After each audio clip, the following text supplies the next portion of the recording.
You're listening to Brigade Radio 1.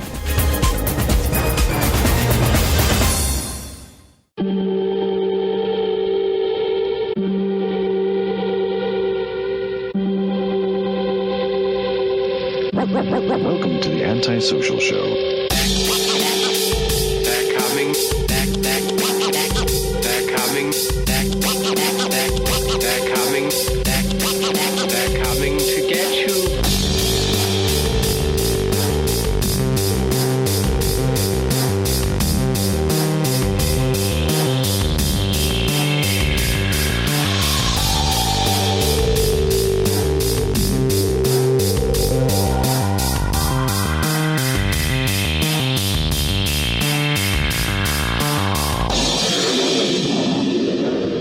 Here's your hosts, Underblock and Tyson Sater. Hello, everybody. Welcome to another episode of Anti-Social Show, a show where everybody loves Raymond. I'm Hunter Block, and he's Tyson Sater. Yes, so what we've done is we just got done with our talk with Andy Kindler. It started off with Mr. Kindler and myself talking for probably a good 45 minutes to an hour. Not sure what'll make the cut. And then Hunter was able to join us. Yes. And we did commence with a quiz, so you've got that to look forward to. And, you know, if you didn't read this in the description already, there's another what is it called? Oh, it's called, what do these mean words mean? Yeah. Yes. So we got to do another one of those. It was a very fun show. He was a very nice guest. Oh, my God. He was sweet. He was fantastic. Very funny, too. We were joking around a lot, and it was a good time. I can't say enough nice things, so I'll stop. Absolutely. It was I'm glad that I got to, because like I said, so dear listener, we've been knowing about him being on the show for quite a while now, and about a month, I think, right, Tyson? Something like that. It's been actually like a month and a half we booked this ago. Yeah. So I was definitely looking forward to this, and again, because work got so crazy, I thought I wasn't going to be able to make it. Right. But I tried like hell, and I'm glad that I was able to actually be here. So I appreciate that you were able to come by. I appreciate that it didn't, because it's thank you. You welcome. No, thank you. Stuff happens, and there's it could have gone a different way, but I'm glad you're able to. Me too. Share in that, because it was fun. It was fun to hang out. Oh, definitely was. I mean, I think he was awesome. I mean, it's very nice, and I always feel like I'm being rude or I might be forgetting something. It's just I was very self-conscious that way, and he put me at ease, and I appreciate that a great deal. So so that's what you're in store for, and thank you for listening up to this point. So we'll see you on the other side of this chunk of audio that comes next. Yes, definitely.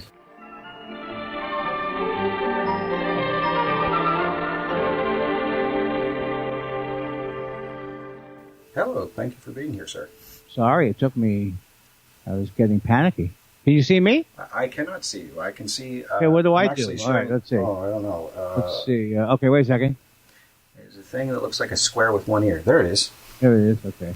And that's the symbol for the camera. Is the mic okay? Yeah, you sound great. Let me make sure you're... I'm using a fancy mic. Nifty, what kind you got? It's it is a Shure. No Shure kidding. SM57. That's awesome. I hear they make great microphones. I mean, I have heard great things about them. Let's see here. Okay, good. My son has gone back to sleep. That is good. I woke him up? No, but he did wake up for some reason. He doesn't often these days, even though he's almost 2.5. He has been sleeping through the night. So, yeah. So, my co-host is going to be late tonight, and because he works at night normally. I don't know how long I've got you for, but I could try to. How long do you normally do? As long as you allow us to. I mean, if it's anti-social show, it can go. That's this, by the way. That's the backwards thing that I see in the mirror. Okay. That can go for 2 to 3 hours, but usually on the two-sided. But I'm not asking that of you.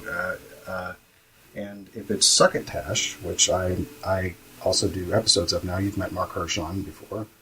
Right. Then it doesn't need to be, it could be like 40 minutes or whatnot.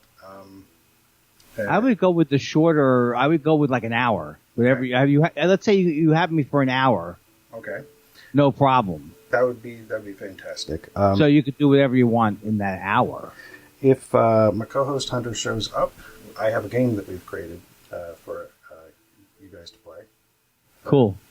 But in the meantime, should I arrange this differently somehow?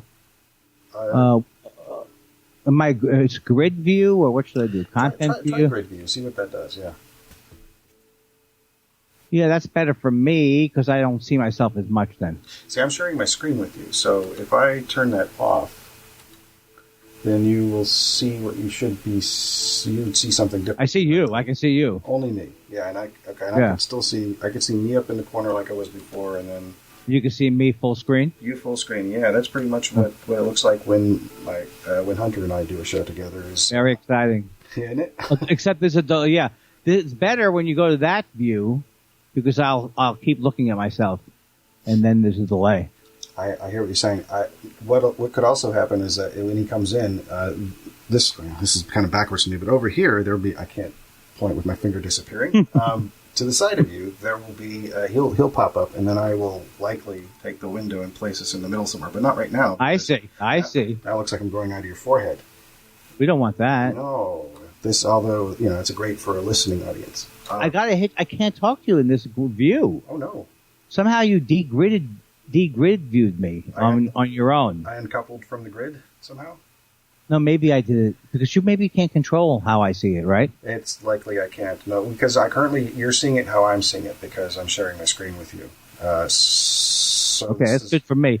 Now, what are you about? What are the no gods? What's happening with that? Oh, no gods. You're not a new atheist, right? Please tell me. No. So please tell me. No gods or kings. Only men. Love that. That is from a video game called BioShock. Oh my God. It came out in it came out in the 2000s, and this character here is kind of a fictionalized version of. Oh, the guy in the it looks like a hologram almost. Yeah, or he looks kind of like an Orson Welles type. Yeah. Yeah, his character he's called Andrew Ryan, which is an anagram of Ayn Rand. Because basically the people who created this video game created a what-if scenario, like what would it be like if there actually was this, utopia and sort of this alternate history. Who'd you hit then? The microphone? My microphone, yeah. It wasn't there a second ago because if I get out, it disappears. And it's gone. Oh, and it's back. Oh, you're the worst magician I think I've ever seen. Oh, yeah. But maybe you are a magician. That's a bad thing for me to say. You might be a professional magician. Oh, but even if I was, that'd be a fantastic thing because it could very well be true, and also would lower people's expectations of my abilities. And also, I'd be like Don Rickles or something like that. Right. Sure, make this hockey puck disappear. Yeah. Well, so thank you for being here. I really appreciate it. Right. I haven't done any homework or really realize what I'm doing here, nor do I remember our initial contact. So our initial contact. I know it's on Twitter, and I know that I'm familiar with something that I follow you on Twitter. You do, thank you. And I do know something about you, but then you unfortunately have caught me in the part of my life where it's all shutting down. It's all shutting down, Tyson. I hear you. I am not far. It's shutting down. Did I say it was shutting down before? I think you did say it was shutting down. It's shutting down. So the memory's gone. Sorry, go ahead. The memory's gone. I do find that things are squeezing out that I used to have in my memory banks. No, I'm actually fine. You know what it is? I'm actually have an amazing mind, and you know what it's from? Taking Prevagen. Prevagen. I've heard of that. Is that one of those do not take if you're allergic to Prevagen kind of things? No, it's one of these. First of all, it's from a substance found in jellyfish, so I think it explains itself. Oh, that's awesome. Okay, well, yeah. And it's one of these, a few things they have out now that they're trying to get you to take. Mm-hmm. One will make you look like Einstein. Ooh. This one if you see it, you won't believe the commercials. So the commercials are where the guy goes, yeah, well, past 10 years, people say, well, oh man, is your mind like a steel trap? They say to me, my friends. Mm-hmm. I say and they say, he says this, I've been taking Prevagen for about 5 years. About 5 years. About he's 5 claiming, he's claiming his mind is. So these things I think they're not snake oil, mm-hmm. but only because they're not made of snake oil. Not made of snake, yeah. You know, the funny thing is, it is come to light that snake oil is actually good for you. That actual snake oil is good for you. Well, it never was about the snake. No, yeah. Oh, I see. So, what was the original pitch? In other words, the original pitch was these guys were always offering. The new information is they were always offering something good. These snake oil salesmen, mm-hmm. magical snake oil. They'd come. We'd be more healthy if we had. Yeah. Be like Yakov's Golden Elixir from Inspector General, Danny Kaye, one of my favorite movies. I am so Danny Kaye challenged. To be fair, I have seen exactly 3 of his films, and there are more of them, but they are some of my favorite. Well, 2 of them are at least a couple of my favorite comedies. I saw The Man with the Diner's Card once. I enjoyed it. Don't remember much about it. My 2 favorites are pretty much Inspector General, as mentioned, and The Court Jester. That's the one with the schmuckle did the makamane, the schmeeka dinky danky dang. That's exactly it. The schmuckle and a pickle and a schnockle and the hookle. And the hinge, the finger, the fantasy, and the people love. Now, I was sadly Fred Willard passed away, and his amazing wife passed away. They loved Danny Kaye. They loved Danny Kaye. Yeah. I don't know why it depressed you. Just to tell you that one anecdote, I had to name drop even while introducing 2 people who passed away. Not my best name dropping work. It's it's a pretty heavy name too. Mr. K was Mr. K. Mr. K. Mr. K. Are you calling me Mr. K? Oh, that's right. You would be a Mr. K as well. Who else was Mr. K? Oh, Danny Kaye. With Danny Kaye. Now, is he one of these guys who, in private, would bite your head off? I have heard one thing or another. I've heard, somebody said he was a devil to work with, but that was one of my uncles, and I don't think he ever actually worked with him.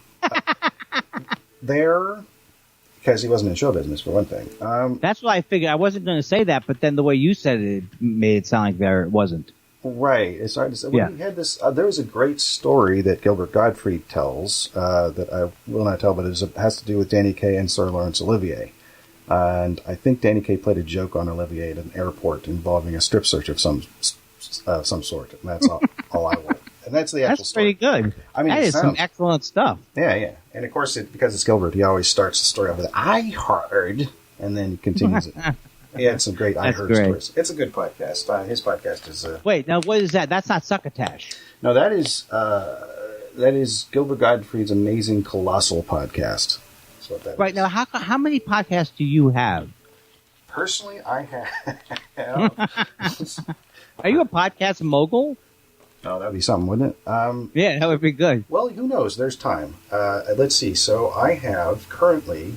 like Wolfberg, like that famous Wolf Pack. Earwolf? Wolfarama. Earwolf, that's right. And Wolf Pop, which actually is defunct now, I believe. But yeah, Wolf Pop. Oh, but Earwolf, that guy is...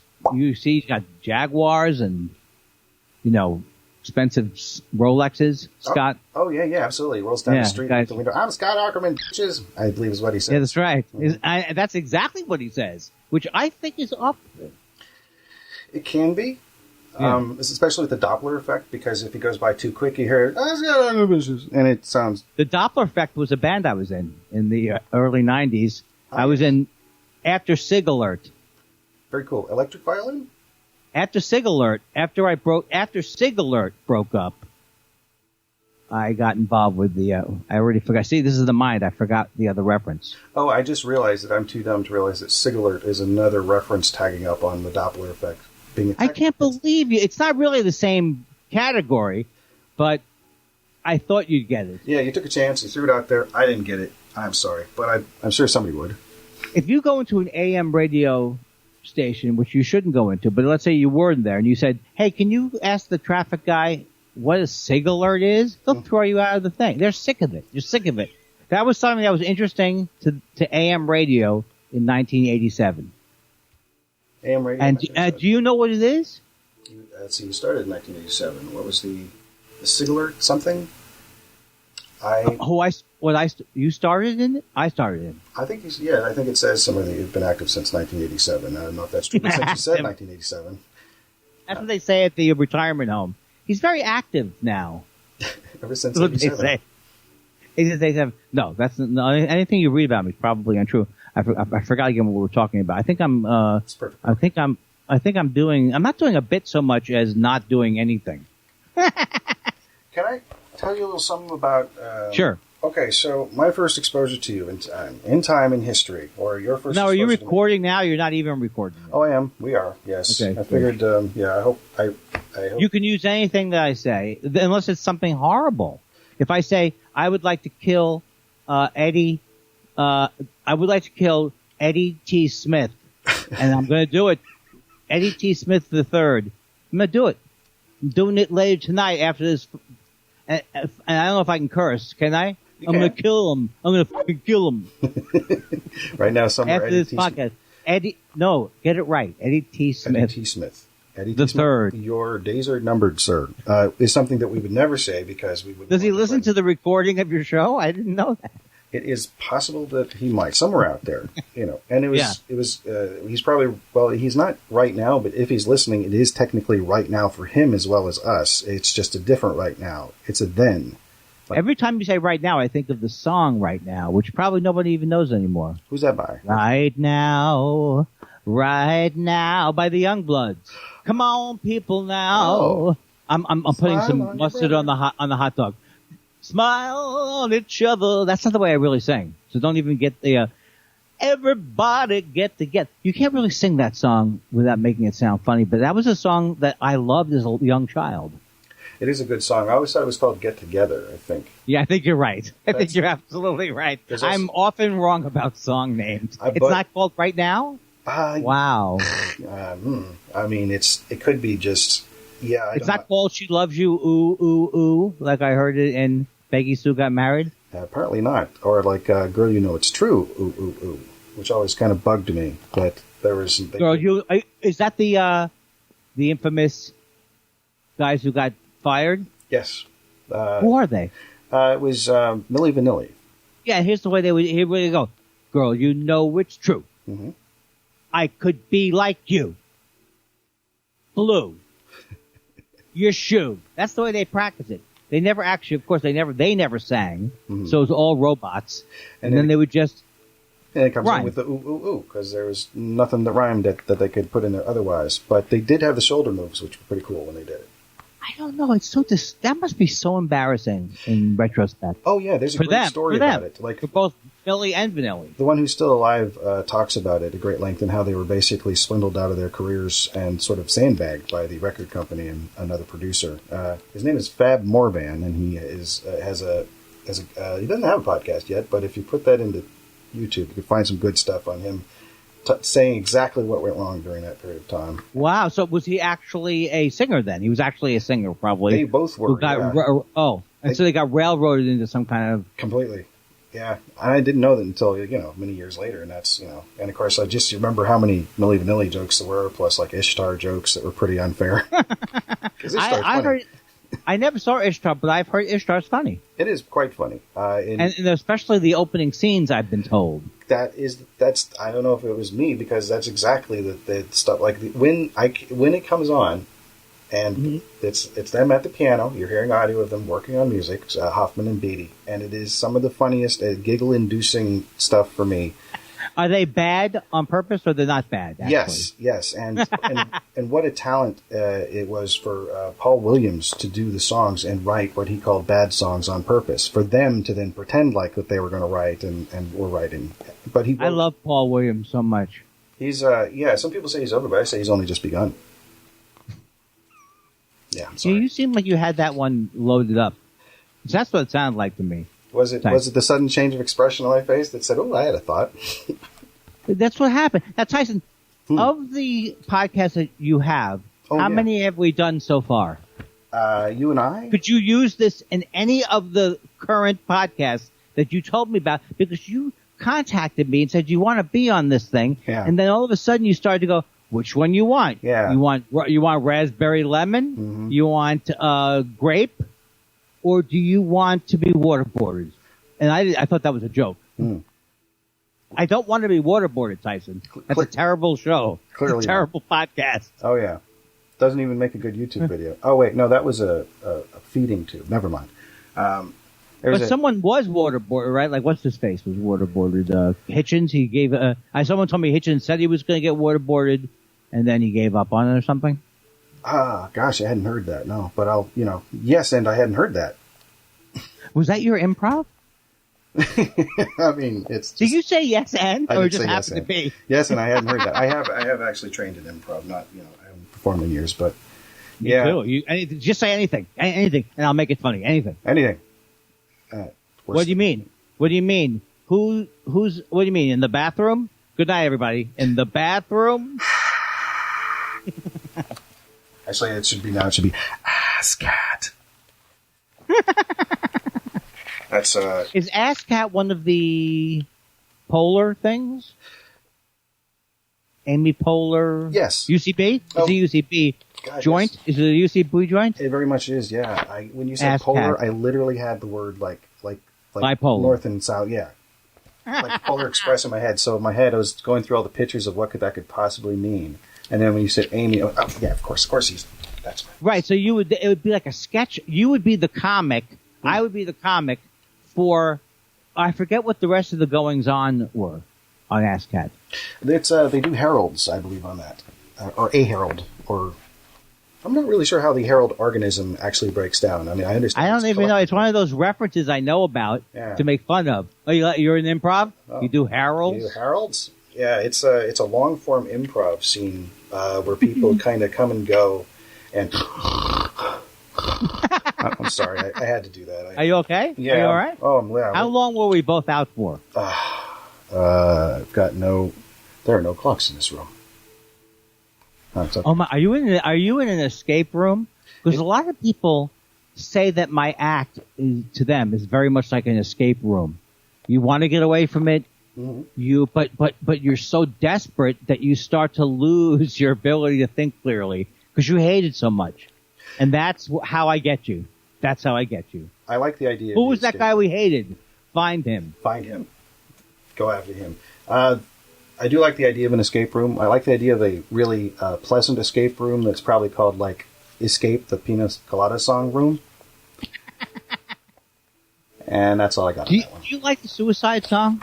In a little while from now. Oh, yeah. I used to perform it. I'm not feeling any less sour. Promise myself. No, who?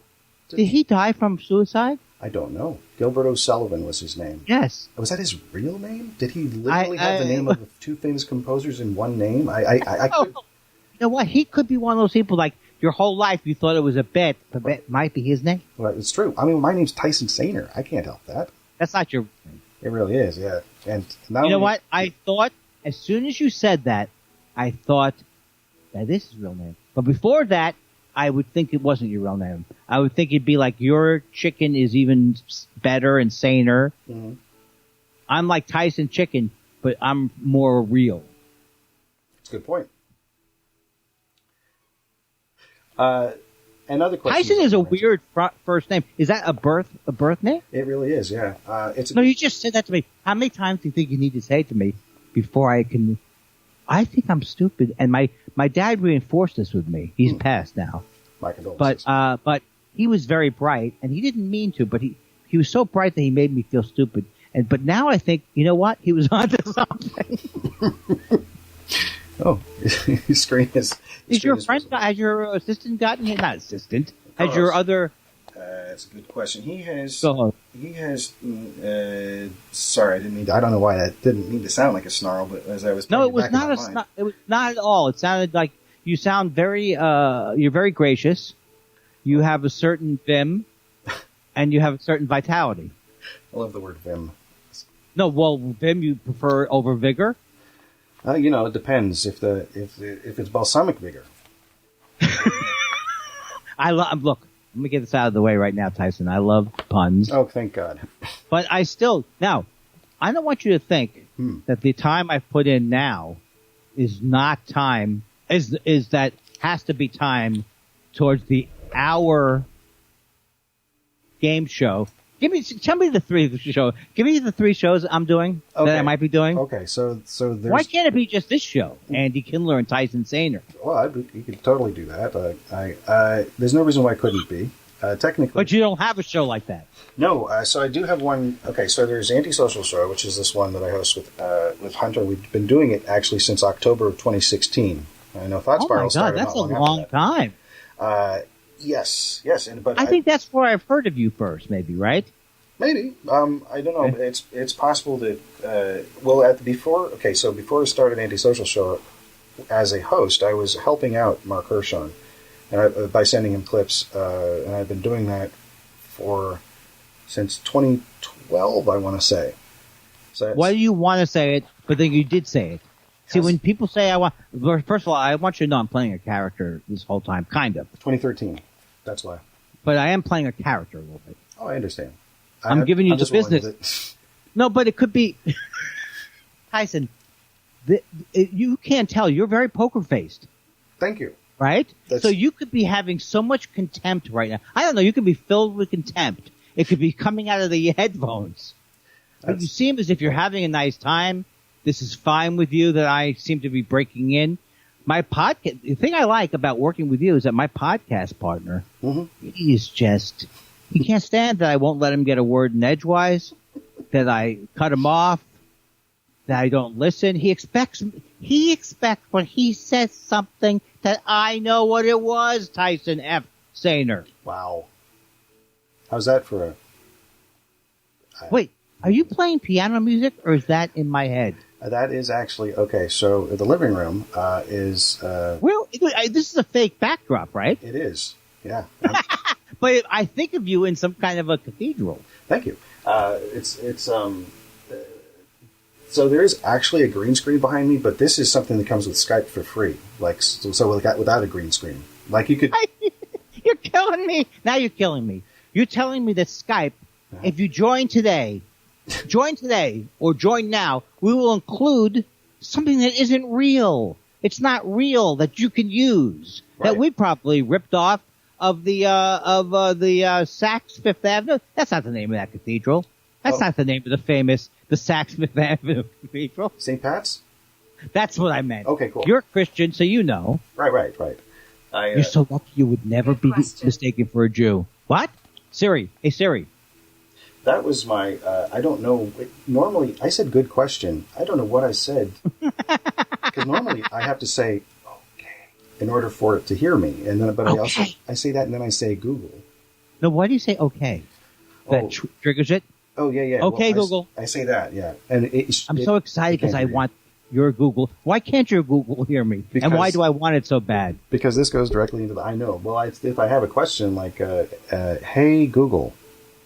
You have a great voice that you could have used, and if you were born in a different time, you could have been a radio guy. Why would you want to be the radio guy? 65 Degrees. I'm Tyson Saner, and you're listening to The Quiet Storm all night long. We've got the Moody Blues. Later tonight, we'll be playing Steely Dan's Asia from End to End. That's a soft rock. Can you back announce it? Sorry? Do you use the expression back announce? Back announce. Oh, no, I like the sound of that, though. I learned that from Tom Sharpling of The Best Show. He says, they back announce. It's like when you come back, when you're listening to music on the radio, and then you go, what was that song? And then at the end of like a half hour, they go, you were listening to Mantovani's. Oh. And that was Jumpin' Jack Flash by, you guessed it, the Rolling Stones. I'm Tyson Saner. That was... Okay, now what's the piano? Tell me where the piano thing, is that part of the package? I will, but I've got one. So. Okay, I'm sorry. That was John Cale's 4 minutes and 33 seconds. Yes, your radio wasn't off. Wrong. That is actually... Sorry. There's a Kale reference, and these people don't get him. Kale with a K. Would that be better for you people? I'm mad at an imaginary crowd. Well, that's fine. Juiced kale tastes not unlike apple juice. What is it? Juiced kale, like the fresh stuff. Yeah. You don't do kombucha, right? You're not someone who. I am actually the guy who. Yeah, I'm the one who tweeted you the kombucha joke. What was the kombucha joke? So I asked you what your thoughts were on kombucha, just to see if you had any, because I didn't want to And then you answered. You said, "Not a fan. Tastes like it was fermented in a shoe," which is hilarious. Right. I remember that one. And I said, I was like, I feel like this has been pointed out before because it's anybody can make this joke. That's my thought. But I think if Dennis Miller had a kombucha, I'm remembering this now. It would be called kombucha cha. Kombucha cha. And you retweeted that. Thank you. I appreciate that. Look. The talk show the radio show didn't work out. So my smart mouth, I can't sell my smart mouth mints anymore. So I hope you get those down to the health food store there, Choo Choo, and get some of my kombucha cha cha. Kombucha cha cha. I gotta say, the thought of not being able to have a healthy biome tends to get stuck right here. That's a weird reference to Deliverance. No, sorry, napalm. It's napalm for your goo-goo. Ha-ha. See, Dennis Miller, a couple of years from now, that's what it'll be like. Goo-goo, ha-ha. Yeah, why not? Why not? Cheney. I like Cheney. So what? If he sees footage of himself, you think he'll ever? No, because he'd have to change to see it. That's true. Did you ever see Adam McKay's dick? I think I just realized that. Well, I have seen his actual dick. That's what you're asking me. But the movie, no, it's quite good. What was it about? It was about Dick Cheney. Oh, the Cheney movie. That's right. I wanted to see that. Yes, I did want to see it. It's worth it. I tend to see a lot of movies, not as many as I used to, but that's part of having a baby, and I'm not complaining because I'd take it over that. But I did used to. I have a lot of crap in my. And you have are you raising the baby with somebody? Yes, my wife is. What are you looking up? Is your wife like on a different level near where that old clock looks like it? Yeah. Yeah. No. No, where that guy is. So what the audience can't see until it gets to the video version of this, which is going to be years from now, is you mean people will not see me? I love that. They will eventually, theoretically. Okay. Okay, I haven't signed off for that. It's true, but I could blur you if it's. No, you're fine. You're fine. Okay. Do whatever you want. Thank you. So my wife is putting our son back to sleep. He woke up crying for some reason, so I came back out and we kind of put him back down again, and then started the rocking process. And what you're hearing is the lullaby music that. Oh. That is, yeah. That's so cute. That's going to be. You're going to hate to be sued when BMI gets those lullaby people on your ass. Right. It's a good point. You can't use any of this. I can work around it. No, you can't. You're fine. I can work around it. First of all, shame on you, the person who's coming from that company. Yeah. To collect their 3 cents. Just sounds like background music. I'll give you $5 for background. I'll tell you, I remix podcast audio, and so I kind of am geared to hear something and think, oh, that would make an interesting song, and I cannot help but hear drums over this now because I've heard it so many times. That's not good for lullabying. No. But then again, neither are all the voices screaming in my head. So, then again, so I first became aware of you in early Comedy Central commercials. So, real quick, I'll mention that the co-host that you were mentioning from Thought Spiral is Josh Weinstein, who now goes by Jelvis Weinstein or also J. Elvis. And he for those of you who don't know, was the original voice of Tom Servo on Mystery Science Theater 3000 with Joel Hodgson, the original host, and also he was the original counterpart to Dr. Clayton Forrester, a character known as Dr. Larry Earhart. And so there was a Turkey Day marathon on Comedy Central years and years ago, and I put a tape in there so I could have something to listen to as I went to sleep, because I found listening to Mystery Science Theater very soothing. But also what I got was all the commercials that were running, and so I heard this Dr. Katz spot over and over again as I'm falling asleep, and it would come back, and it would be the bit where it's you're auditioning, and Dr. Katz, and this is the 6th episode of the first season, I believe, and he's saying, the guy says, Slate, and I start to, talk and fool around, and he say, look, don't be shticky. and you had a very funny take on that. Yeah, I said, you don't be chicken. You know how I hear that? I hate the Jews. That's how I heard that. And I remember that it was a commercial audition for this product. I can't think of an office copier or something, but they were popular. The like Staples or whatever it was. Their commercials were not funny, but they were well produced or whatever. So they had it in their mind what they wanted. And I did a lot of riffing at commercials and auditions to avoid the audition. Mm-hmm. But this guy was he could have had blonde hair. He could have had riding boots on. He could have had jodhpurs and a riding crop? Yeah, something like that. Is it jodhpur? I hate the Jews. Oh no, jodhpurs are I don't know. Those weird pants. Jodhpurs are the thing on the thing that look like the pizza slicer. Pizza cutter? The pizza cutter, the little wheel with the thing yes. on it? Could be. Could be. Could be. Could be. Yeah, it's not TV. It's those commercials that get me. Hey, wait a second. What are you listening to? What are you, spying on my...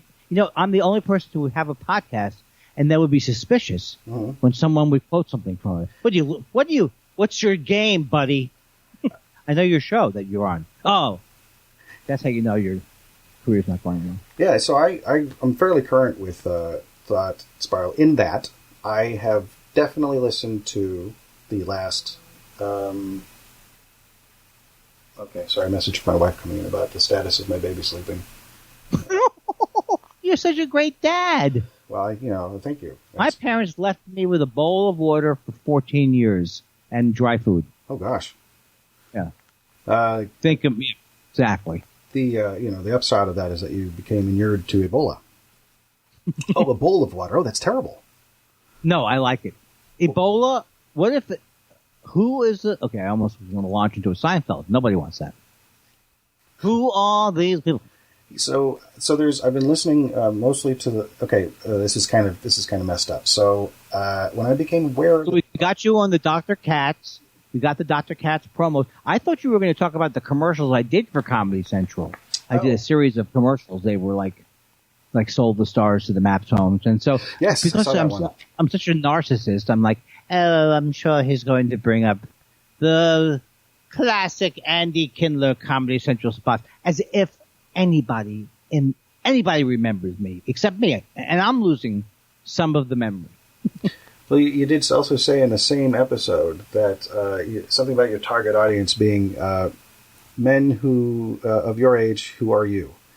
Men my age who are me. That seems to be, that's the group. My favorite thing I did on Dr. Katz was doing my mother. Yes. And they did, like California, and so I want to visit Sausalito. And my wife, when I met my wife, that was the first bit that she heard of mine that she enjoyed. So I'm just saying, giving you two messages. She didn't like most of my act. She did. I mean, she met me when I was bombing all the time, every night. So what are you going to do? That's a good point. Yeah. What are you going to do? You had a funny take on the Three Stooges. I don't mean to go all Byron Allen, but I do whatever you want. I love this kind of thing. But these are definitely like little things that stood out. So now, when you said that you figured out why women don't like the Three Stooges, and you said it's because they aren't funny. That's why women don't like the Three Stooges. Now that seemed perfectly straightforward to me, but you were saying the Three Stooges aren't funny. Yes? Right. Oh, I see. Did that ever get interpreted in a different way? Because I heard it that way. Because they're not. Women aren't funny. Oh, I would have been. I didn't think you had said that, but that's what I wondered if anybody ever thought you had. And no one has ever thought of that, but I think it's like, I hope to God nobody laughed at that joke thinking that the joke was anti-women, pro Three Stooges. I think my intent is so obvious on it. People, good. I'm glad that nobody ever took. But it's an excellent point because I've had a lot of things where I had something structured and I can't figure out why it's not working, and then you realize you're phrasing it in a way that's confusing. I would say you call it ambivalent? No, ambiguous. Because there are things that sound completely ambiguous. Using a smoke buddy. Oh. is that what that is? Exactly what it is. I thought it was. Never mind. I don't. On the Carburetor. On the off chance that you would laugh and blow something out there, I don't want to. I was going to make a joke, and there's a possibility that it could have hit you just the right way, and then you would have made a mess, and I don't want to do that to you. I know, but now that you said, now you can't stop thinking about it. I can't believe that time that I told that comic that he was definitely going to laugh. Well, if you want to do your smoke buddy thing, I can do the visual on it.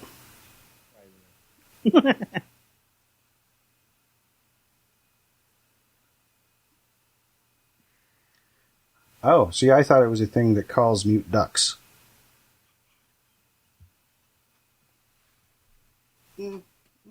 I like it. I like that. Thank you. It's just what it looks because like. That would normally make a sound. That's very good.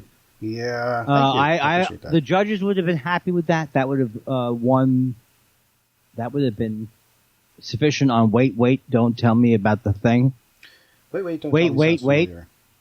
Oh, it's kind of a show it's a show on NPR. It's a game show on the weekends that kind of drives you crazy after a while. Cool. Does it have like lots of cool factoids and things? Yeah, I think it does. Okay. But it has like Paula Poundstone and people calling in, and it's okay. But it's okay in a very NPR style way. Like, tell them what they kind of have that. Tell them what they win. Really, like a kind of Don Pardo sort of thing. There's a certain aspect of NPR that has a game show kind of component, and the anchor show being Wait, Don't Tell Me, which is on the weekend, and it's a fad. It sounds fun. Most fads are fun. It's not that much fun. It's like people are very excited because comedians are ad-libbing, but the questions are soft and everyone wants to laugh very hard. There is a show very similar to that. It's been on the BBC for years called QI. It's one of my favorite programs ever, but it's hard to get over here. And it's basically, it is Stephen Fry. Are you familiar with his work? I am familiar with it. Not his work so much. I mean, I know he's an actor. Yeah. Recently he's getting he may be getting cozy with some of these new atheist people. I don't know, but I know he's a very good actor. I'm sorry I brought you down with the new atheist part. No, it's fine. It's fine. So he was the host. They do it yearly. Each season is a letter of the alphabet. So he was there until I think season, I'm going to say M, I think. I stopped watching around K or L. And they were, it's all good. It's just, it was, it takes a while for some shows to come out. And I think, just got home, let me grab a quick smoke and turn on my computer. That's my co-host. So that's right. And that's my sitcom title. That's my co-host. Do you smoke cigarettes as well? I do not. I used to, but I do not. I'm glad that we don't. And we need to now do an intervention with your, and really make it uncomfortable. Okay. And say, look, just grab a quick smoke. This ends today. It ends now. Oh, I just made myself sick thinking about it. Forget it. Let's not do it. Yeah, I did smoke for like 20 years, but I quit in like 2014, I guess. So wow, that's a long time. Yeah, from age 19 to age 39, basically. Wow. And did you quit because you couldn't take it anymore? That you were scared what would happen later? Because I used to smoke in college. Why do I have to say I was in college? You didn't ask me that. I could bring college into any conversation. Oh, you like foosball? I used to play that in college. Oh, yeah. Oh, somebody went to college. Yeah, whoa. Wow. Okay, I'm sorry. I forgot what we were talking about because I went off on that tangent. Oh, just so my co-host should be ready. So, no, he was smoking. So, yeah. But we were going to do a stage and intervention possibly. Another thing I loved hearing you on was the Todd Glass show. Oh, I loved this show. I just started re-listening to, I think, your first appearance because there's a bit of a delay. So it looked like you were going to say something, but it was actually the slowdown of the head and I have to tell you something that happens to me on stage every night. I mean, that's why, like, when the quarantine started, I couldn't tell any difference. Delays, people not getting it, doesn't sound like they hear me. That was happening back in the clubs. I love the little bumpers that you add to Thought Spiral and the little sounds. That's not me. That's Josh. Oh, well, no, I mean, yes, but I mean the stuff that But he's inspires... very angry with me. He's very angry, and he's not angry with me, but he should be angry with me. Because I don't listen to all the bumpers. I want to hear the bumpers, but I don't want to hear my voice. Hmm. Do you listen to your own voice? It's hard, right? Well, as I edit the show... that's it. Yeah. You have to. Yeah, I do. And it's okay.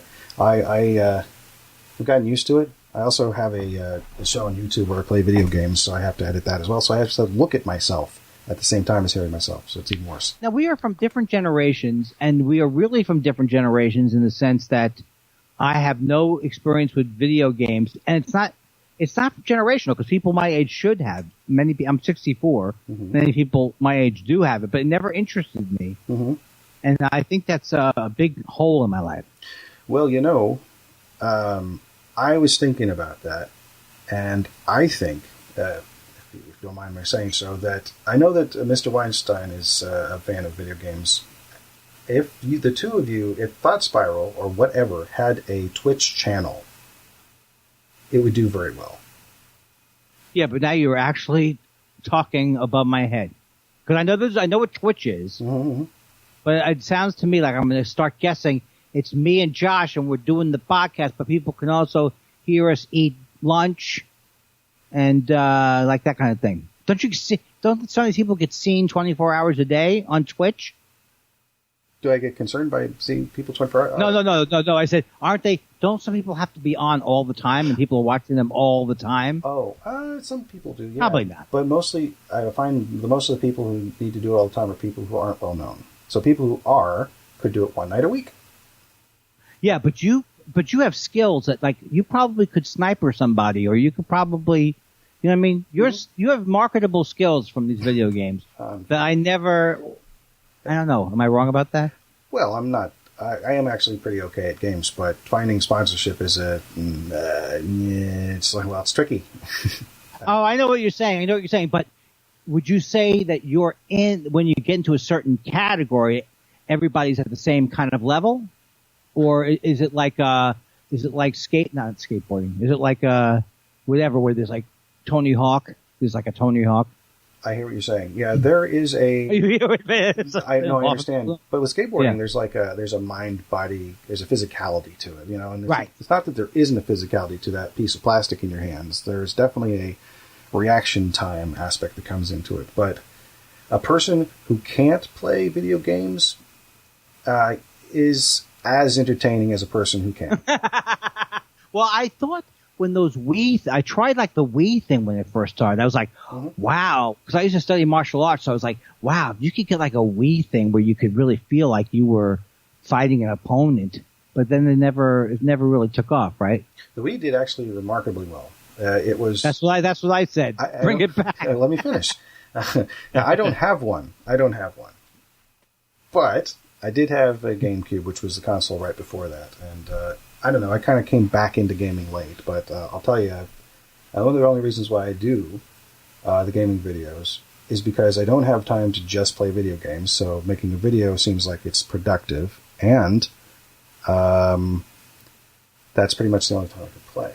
So like, I'll make a video. I can't make them all the time, but then I put them on YouTube to promote the other podcasts. So there's Antisocial Show. Oh, wait. Yeah. Oh, you're making what's the video? What does the video consist of? It's like you promoting it, or what's the video? I got lost there because, not because of you, but because of the ADHD. No, yeah, it's perfectly all right. So on my YouTube channel, which is under my name, I play video games.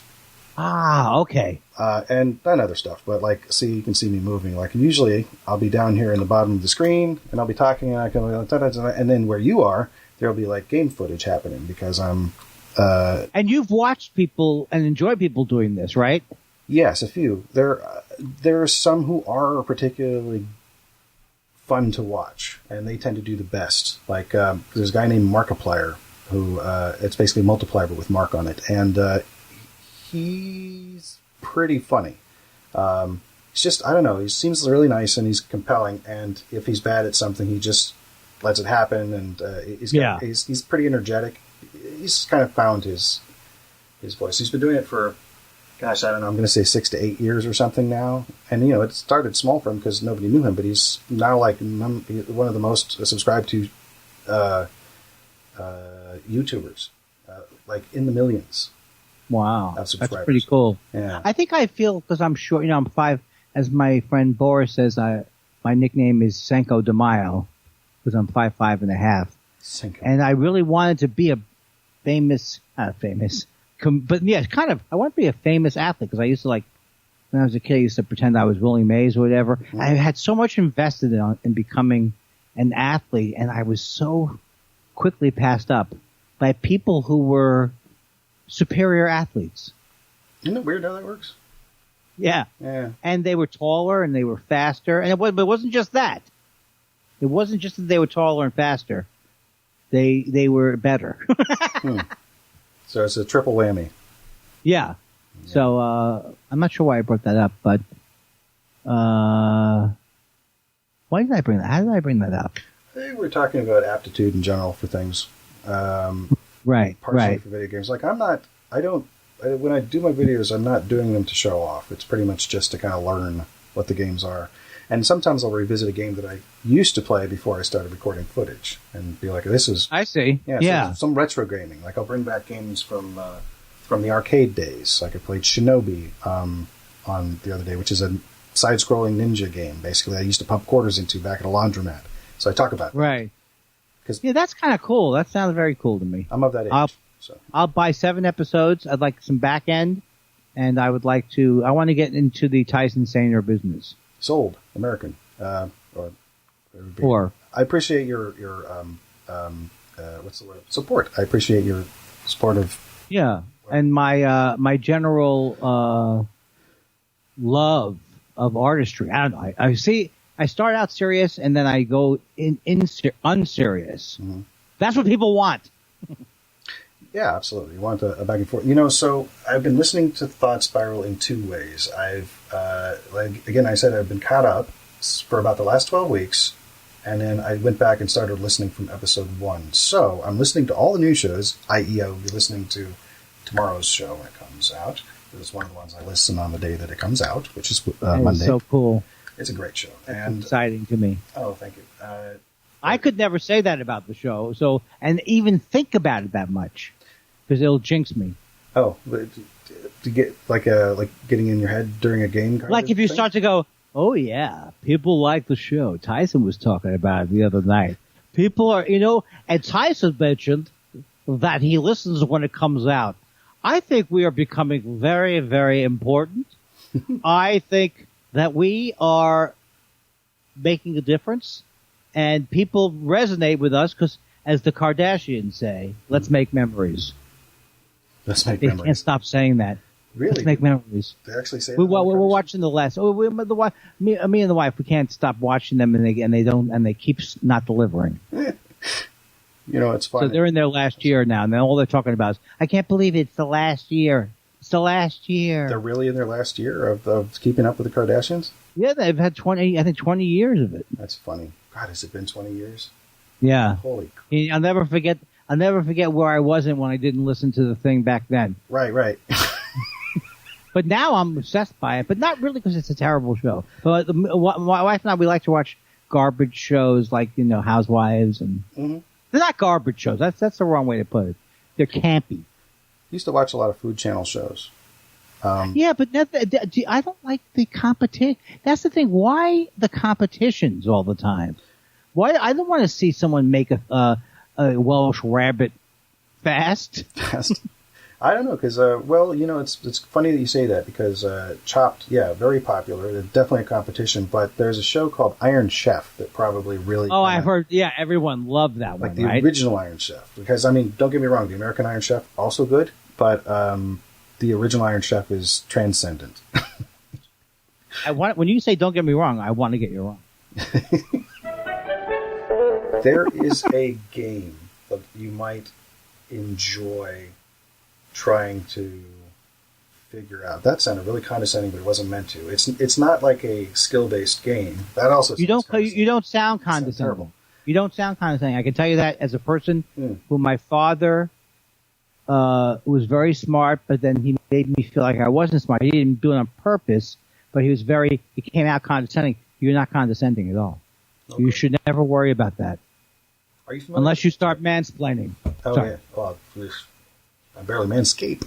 Am I familiar, you were saying? Are you familiar with Alan Watts? I love him. So I am in love with him. Sorry. No, please. The book on the taboo of knowing who you are. All of his stuff is just the greatest. He's my favorite philosopher, I think. There is a game called Everything where you interact with the universe by becoming different parts of it, and then you find little bits of audio, and it's Alan Watts giving little bits of speeches during the experience. That's so cool. It's meant to be meditative, I guess, and it is a very unique gaming experience. It's not really a game. His spoken word, if you read his stuff, it's amazing. His spoken word, he just had the greatest voice, and he just was the greatest communicator, in my opinion. I loved him.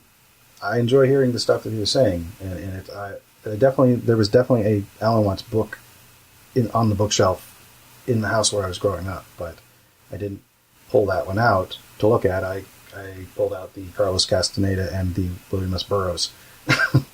Yeah, now the Carlos Castaneda, I got very angry. I was addicted to Carlos Castaneda. I loved him so much. Mm-hmm. And then I found out that it was fiction. Yeah.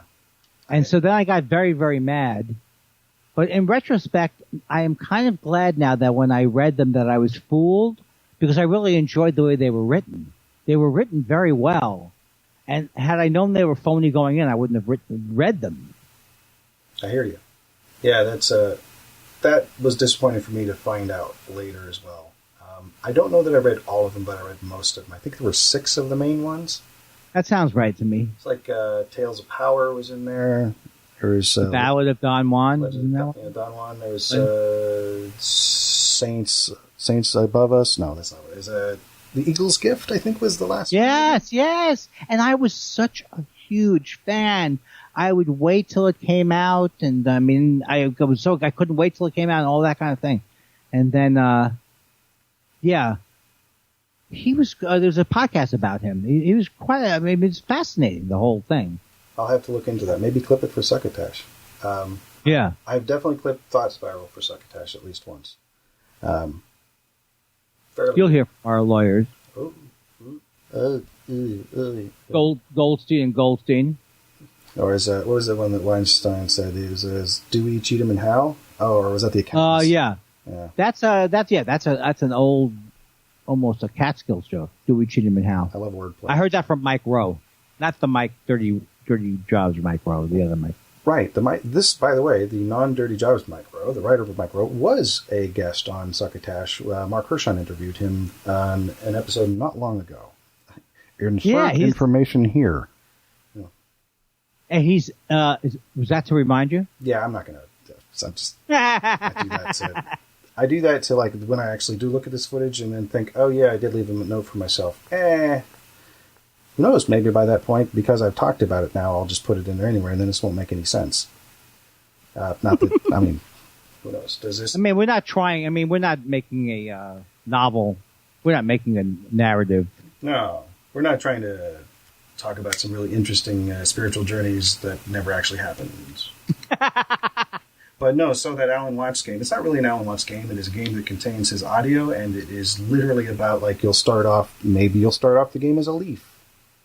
Maybe you'll start it off as a cow. Maybe it's a blade of grass. Maybe it's a molecule. And then you just sort of like push, using the keyboard, kind of like pushing your way through the universe and then going into something else that's either above, like ascend, or below in wherever it is on the cosmic scale. It's the strangest thing. And everything. The guy who developed this game originally developed a game called Mountain, which is about being a mountain. And wow. I have it, but I have not played it yet. Also, this game, I think, was $2 when I bought it. And for the experience of this non-game game called Everything... It's well worth it. It's well worth it, yeah. And, I don't know, some people might find it kind of... Well, some people I think are annoyed by philosophy. Oh yeah, sometimes they are. Yeah. Well, sometimes philosophy is annoying, but Yeah, absolutely. but sometimes people are like, I just want the nuts and bolts. Nuts and bolts and bolts and nuts. That's what I want. But that's what philosophy is supposed to be, the nuts and bolts, really. It's saying what is animating all of this, whatever the topic is. Animus. There's something called anatta? Anatta? I can't remember. I was looking at, my parents understand more of like the Buddhist stuff than I do, certainly. Well, I don't know. I have nothing. Okay. Well, something about your parents. Well, okay. I think we get along very well if your parents are into Eastern philosophy. Oh yeah. I mean, I get along with them, especially now that the kid's here. I mean, we always did, but I mean, like they love him.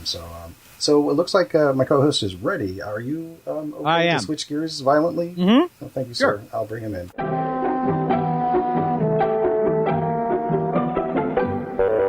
Oh. Hello? Hello, Hunter. Are you Hi. ready? Oh, yes. Hey, Yes. There you are. Would you mind? Is your camera? Oh, there you are. Yeah, it should be. Andy Kindler, welcome and meet Mr. Hunter Block, my co-host of Antisocial Show.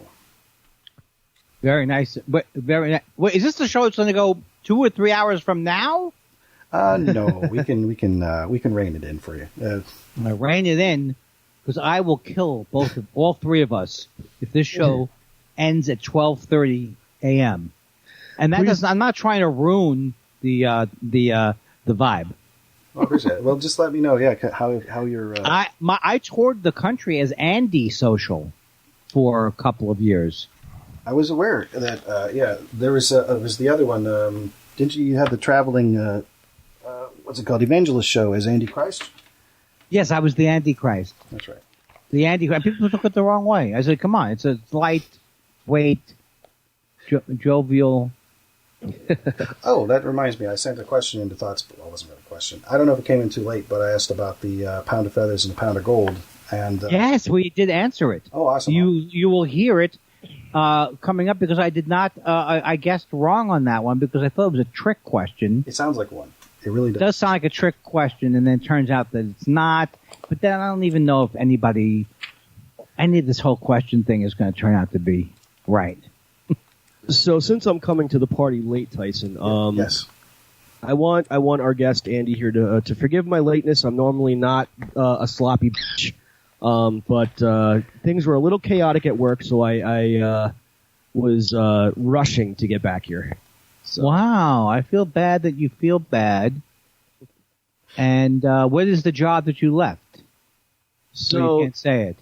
No, I can say it. So normally tonight is my normal night off, so that's why we record the show normally on Sunday because and Monday is my day off. But I work in the security business. I'm upper management. That's my day job, and work has been a little bit hectic lately. Wow. So you sound like you have an actual life going on. So you're not just relying on the podcasts. Right. I'm just relying on the podcast. I've never touched my podcast money. I'm like Jay Leno, never touched his Tonight Show money. I never touched my podcast money. To date, we're not making any money off this just yet. Hopefully, at some point in the future, we will make something of this. But yeah, I have to rely on having a day job, and this is my night job, so I'm kind of like Batman. But unfortunately, I don't have Bruce Wayne's money, not yet, anyway. Well, yeah, he's but you know what? Bruce Wayne is not. I think he's overrated as a conversationalist. So I've been told lately. I mean, a lot of people are upset about. They're turning on him. They're turning on. Why? Who's playing? Who is he? Who's playing him? Well, Robert Pattinson's playing him as the new Batman. But I mean, ever since DC came out with the whole, there's a new animated cartoon movie coming out for Batman. I forget the name of it now, but apparently. Batman does not go down. He does not perform oral sex. So a lot of people are upset by this. Mm-hmm. And DC's reasoning is because if they show... And this was an actual scene that they cut out of this movie because DC is concerned that if they have left that scene in, they won't be able to sell toys. Is this a true story or are you making No, is this a prank show? Like, one of you guys is like Ashton Kutcher, and I'm getting pranked. No, I swear to God, this is an actual thing. I came home a couple of days ago after work, and I'm sitting in my studio here, and I'm watching. There's a couple of guys that work at a comic book store for Kevin Smith. Their name is Ming and Mike. I know. I mean, I've seen that show, which is on FX or something. AMC. It was AMC. Yeah, I watched a couple of minutes of that. I'm not going to say that I watched a lot of it. But they were on Facebook Live doing a live video, and they were talking about it, and I'm like, oh, they got to be joking about this. But no, this is Bill Maher, in fact, actually opened up with that segment last Friday, or this past Friday, that Batman, didn't go down, and so DC was like, yeah, you can't have them do that because they won't sell the toys, and blah, blah, blah. I mean, right. Yeah, no, it's a legit thing. Yes, Tyson. Wow, I am so out of it. And, sorry, yes, Tyson.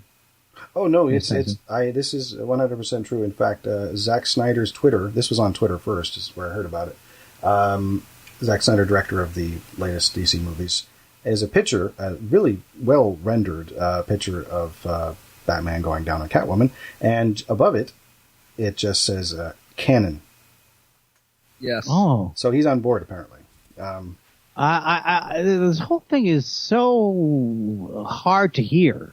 You know what I mean? It seems a bit... Because it seems like I always thought that these comics were not so three-dimensional to begin with. That I never thought they would spur, that's the right word, so much conversation and backstory and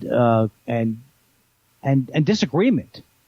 Oh yeah, the geek community is in up in arms about this, and everyone's turning on the Dark Knight, so and not just the ones that bite heads off chickens, but actual right.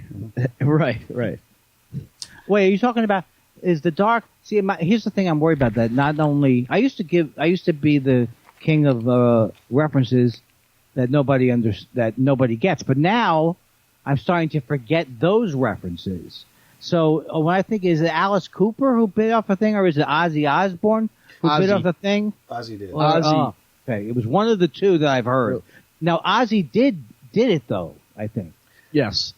Whereas the Alice did not do it. I don't think. No, I think Ozzy very much did bite the head off of a bat on stage, and but it was crazy times. This is creepier. It's creepier that it's dead, I think. It was crazier times back then, but it's also crazier times now because I had a conversation with Tyson last night or the night before that, and I'm watching Picard for the first time, and my jaw just dropped when they used the word sorry Tyson, apologize in advance, the word on the show, and I'm like, never. I'm 40 years old. Like, I'm a big fan of Star Trek. Like, I'm not gonna lie, I'm the biggest geek on the planet when it comes to Star Trek. Never once heard them use harsh curse words on any Star Trek show. Movies certainly, yeah, like they used a couple of swear words, but not to that extent. So I'm trying to get used to times. I guess I'm a little behind times. So I think language only came up because of censorship. So it's hard to know what we would have been like without censorship. It's a good point.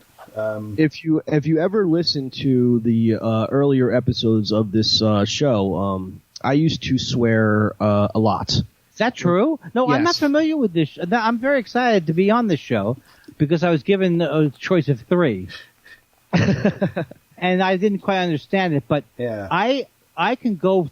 I get where you're coming from because I notice even on stage, like for a long time, I never would say or anything, but then sometimes I would say, but then I realized that sometimes I could say it just because I was nervous or angry, So then it's interesting that you would. So why? What? Did you stop doing it consciously?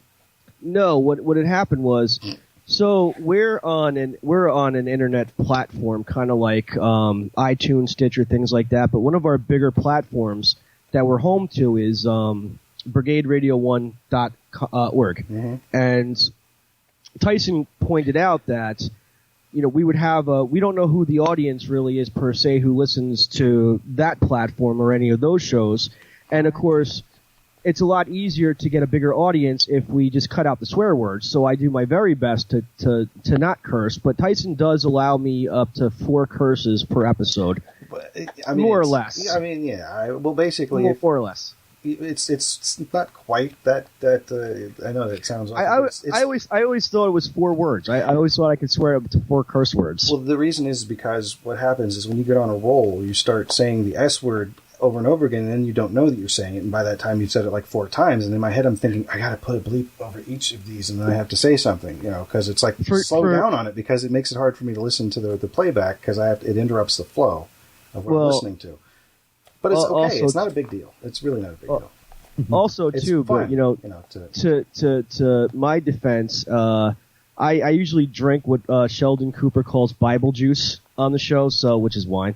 So sometimes it doesn't affect me at all. Like I could sit here and have a couple glasses and not be affected. Sometimes I do get a little tipsy and I don't necessarily catch myself saying it. But I want to say you've made me a better human being in person in my personal life. No, seriously, because I don't curse nearly as much as I used to, even in my personal life. Oh. Well, I mean, you're part of my personal life too, but I'm talking about aside from the show. I hear you. I used to curse a whole hell of a lot. Like I used to be worse than a sailor. I ain't gonna lie. Right. Well, don't lie, and certainly don't compare yourself to a sailor because I find it offensive. No, I'm just kidding. No, it's an interesting thing. It's an interesting thing because I do think that at the root of all customs, or some customs, there could be a reasonable reason for many things. So, like, if you came up in the 60s, like I did, I don't know why I keep saying that because I was born in 1956, but, and you came up like the Hays Commission movies, you're making a political point to use language. But then, I came up doing stand-up when a lot of people would say, get the fuck you, I'll shove it up your fucking fuck. And that's how a lot of comics would get laughs. But I've turned around on that because now there are some very dirty comics that I find very funny that I never, and specifically some women that are not even dirty. They're just very, like Allison Stevenson. They're just very direct. Oh. And I never wanted to be one of those, don't go blue, kid. Right. You listening to me, Tyson? Don't work blue. Don't work blue. Or my father would say, what if you keep cursing and then you forget to not curse on Letterman? He would say that to me. But so there's good reasons for not saying shit or every other word. I agree. But it isn't a big deal, though, Tyson. I'm with you on that. It's not a big deal. I don't really find I used to be so angry about vocal tics that I realized that I became a very unpleasant person. Because I used to get very angry when people would say sort, but I thought sort of was the intellectuals, or like, yeah, like, yeah. It's sort of so like I used to get sort of. And Elvis Mitchell would say it a lot, but I like Elvis Mitchell. So I was like, I'm learning to get less judgmental because my family was very judgmental, and it's nowheresville if you don't back off of it. I hear what you're saying.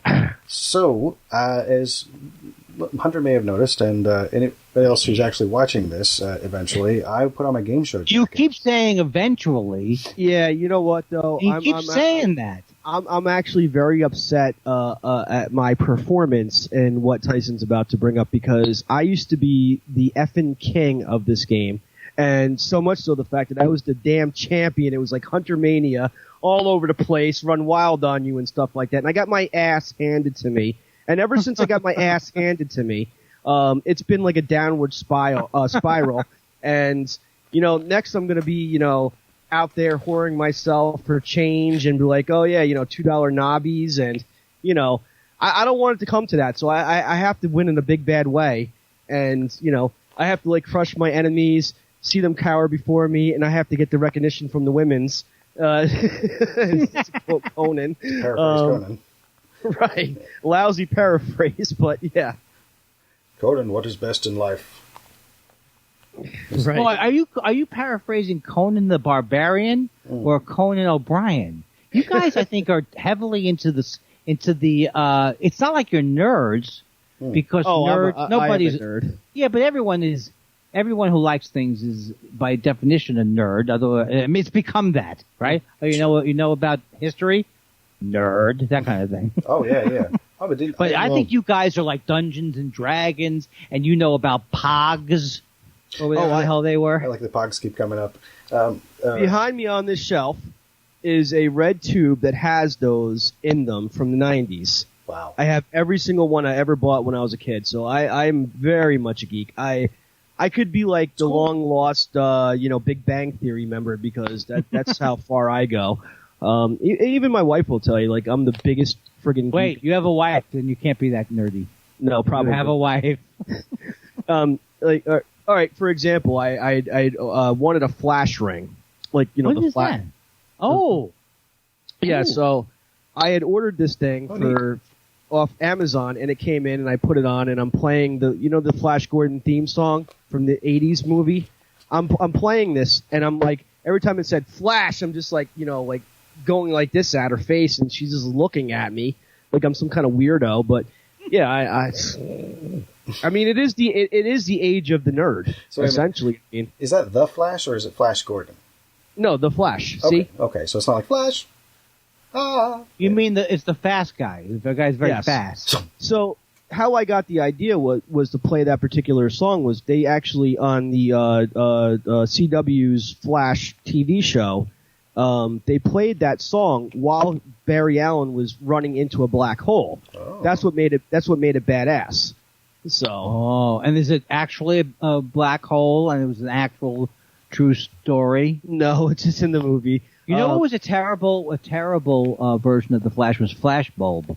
Remember when they had that superhero, Flash Bulb? Sounds vaguely familiar. And he would just basically shrivel. He would shrivel up because he was his only superpower was to accompany photography.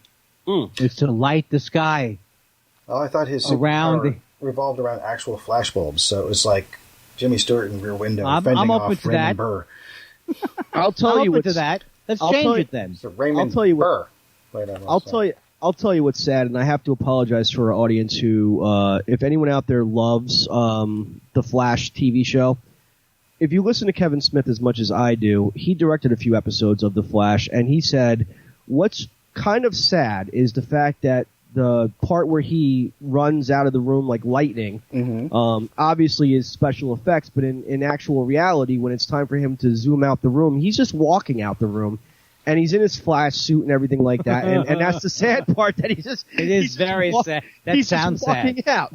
Yeah, I mean, but I try to ignore. Ignore that fact while I'm watching the Flash because I do love the Flash. Is the Flash still coming out like new Flashes? Oh, the yeah. new Flash is even faster, or Oh, what's yeah. his new thing? Or now he's metric? I think he pretty much is the Speed Force. Which is a living embodiment which holds the power of every speedster on every planet in the multiverse. I mean, Oh, so that's an actual fact from the DC verse that you just gave Yes. me, right? Yes. Oh my God. Do you have a Tyson, are you able to go 1-to-1 with that kind of thing? Not with this specific character. A lot of my stuff is scattered. Like I read Watchmen. I like V for Vendetta. I read like Neil Gaiman's Sandman. Yes, I try to get into. Now I'm not putting down what you guys are doing, but I will do that if I get tired. Like I let the Kevin Smith thing go. Right? When am I going to star on Kevin Smith? Well, and I don't even know what I would say. But I tried to get into the Sandman, and Patton Oswalt, let me drop that name. He gave me 4 of these Sandmans, and I just couldn't understand. I can't understand it. It's like before the fall of the usher. I'll see you in Sector 7, Schmeckle. No, I guess I haven't read them. I think the reason why I support Kevin Smith as much as I do is the fact that he was born and raised in the same state and the same county as me. In Which fact, is where? New Jersey. Monmouth County. Really? Except he lived 10 minutes up the road from where I lived, and that's, it's nice. If you've ever been to the Monmouth County area, I don't want to say it's like a repressed dump ghetto, but not too many famous people have been lucky enough, or not too many people have been lucky enough to make it big coming out of Monmouth County. So the fact that Kevin Smith has done it, I mean, well, that's pretty cool. Now, I come from the same town Jay Muse came from, which is called Kingsburg. Now, Kingsburg, unfortunately, is very much a dump. It's a beach town with a boardwalk like a carnival that stays year round. It's not like Newburgh, right? It's nothing to do with Newburgh. It's near Newburgh. No, Kingsburg. Is it off Kingsburg? Isn't it off the turnpike or something? Yes, it's off the Parkway 117 off of Highway 36. But I am happy to say that somebody from Kingsburg is actually currently now working in the White House. So I mean, that's been like our Who big. is that? I forget the kid's name because we didn't interact because I'm so much older than he is. Right. That makes sense. And he's working for the Biden administration. So when I saw that, it was very any little thing that Kingsburg can accomplish in a positive way is a tremendous thing because again, this is a very small town. The surrounding areas they're not really fond of it at all. They think it's an armpit, and in a lot of ways it is. It got. I hate when they say that armpit. It's like they pigeonhole you. Now everything is armpity. Well, the thing about it is, I don't tell people. I don't want your armpity, by the way. I don't tell people I'm from that town. For I good would. reason. I definitely would not. I don't tell people I'm from Queens ever since Trump screwed it up. Oh yeah, 100%. I'm from Queens. It's depressing. But now I live in a nice, quiet little I live in a nice little quiet town. Everyone looks out for everybody else. If you're not used to like small town niceness, this is definitely a foreign land for me. You know what I mean? Because I'm used to having everyone tell me to go f*** myself, and this which is an actual exit number in New Jersey, ladies and gentlemen. New Jersey, I'll be at Rascals. Right. Oh, you're from where are you? I'm from Whitestone, Queens. But I used to play Rascals before you were born. Thank you, Lord. You have a New Jersey. Now I can tell you're from New Jersey, that you do have like a New York, New Jersey accent. But nobody could tell where you're from exactly. No. So to let you in on a little inside joke, Andy, almost this is not going to be released on a thing? No. Yes, it is. So the inside joke on this show is the fact that we've been doing this for 5 years and we're actually 100 episodes in, but every guest that we've ever secured for the show has always been from the West Coast. So the inside joke is I'm always outnumbered. It's actually nice to have a fellow East Coaster on the show. That's right. Yeah. And from New York, by the way. So in Queens, your face, Tyson. the real deal. Represent. Very nice. Yeah, and we're in your face, and we're going to be in your face.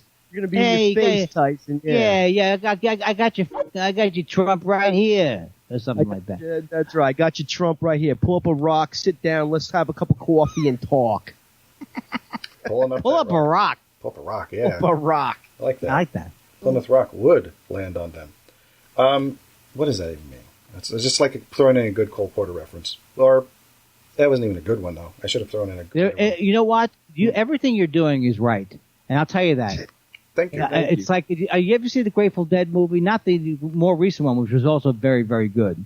But the old Grateful Dead movie where Jerry Garcia says that he got in a big fight with Phil Lesh and he pushed him down a flight of stairs and they were good friends because he thought the show was so bad. Later, he loved the show and they included it in one of their live performances. So that's why I say you never can tell. We're in it now, guys. We're in the middle of, I think, Succotash, right? No, antisocial show. Yes, sorry. We were about this is not your father's Succotash. This is not. This is a new generation of suck. New generation. Okay, so this is the antisocial show. Yes. Well, why wasn't I told about that? Actually, what's great about between sorry, Tyson. This won't be a long story. It's fine. Go ahead. Tyson. What's great about Succotash is the fact that Tyson actually started co-hosting on Antisocial Show first, but he was a big contributor for Succotash Yes. Yes. And for a brief second, the godfather of podcasting, Mark Hershon, decided to close Succotash down. Podfather, yes, sorry. And I was really upset because I really enjoyed Succotash.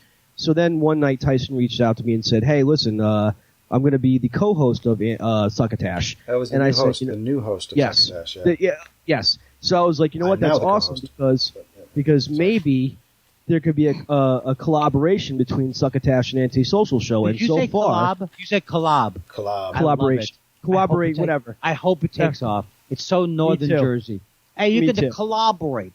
Collaborate. So and so far it's been we've been collaborating really well because as far as I'm concerned, it's kind of like our sister show, really. I mean, if you think about it, because Tyson was on this show first before he went over there. So, and so far we've been doing this for 5 years. He's been doing that for probably 3, and it's been working out perfectly because theoretically their audience at Succotash can come over here and our audience can go over there. So we're kind of sharing everything. I've been doing a podcast I hope so. for a few years. So. I have no audience. Thought Spiral with Josh Elvis Weinstein. No one's listening to it except I find out Tyson is.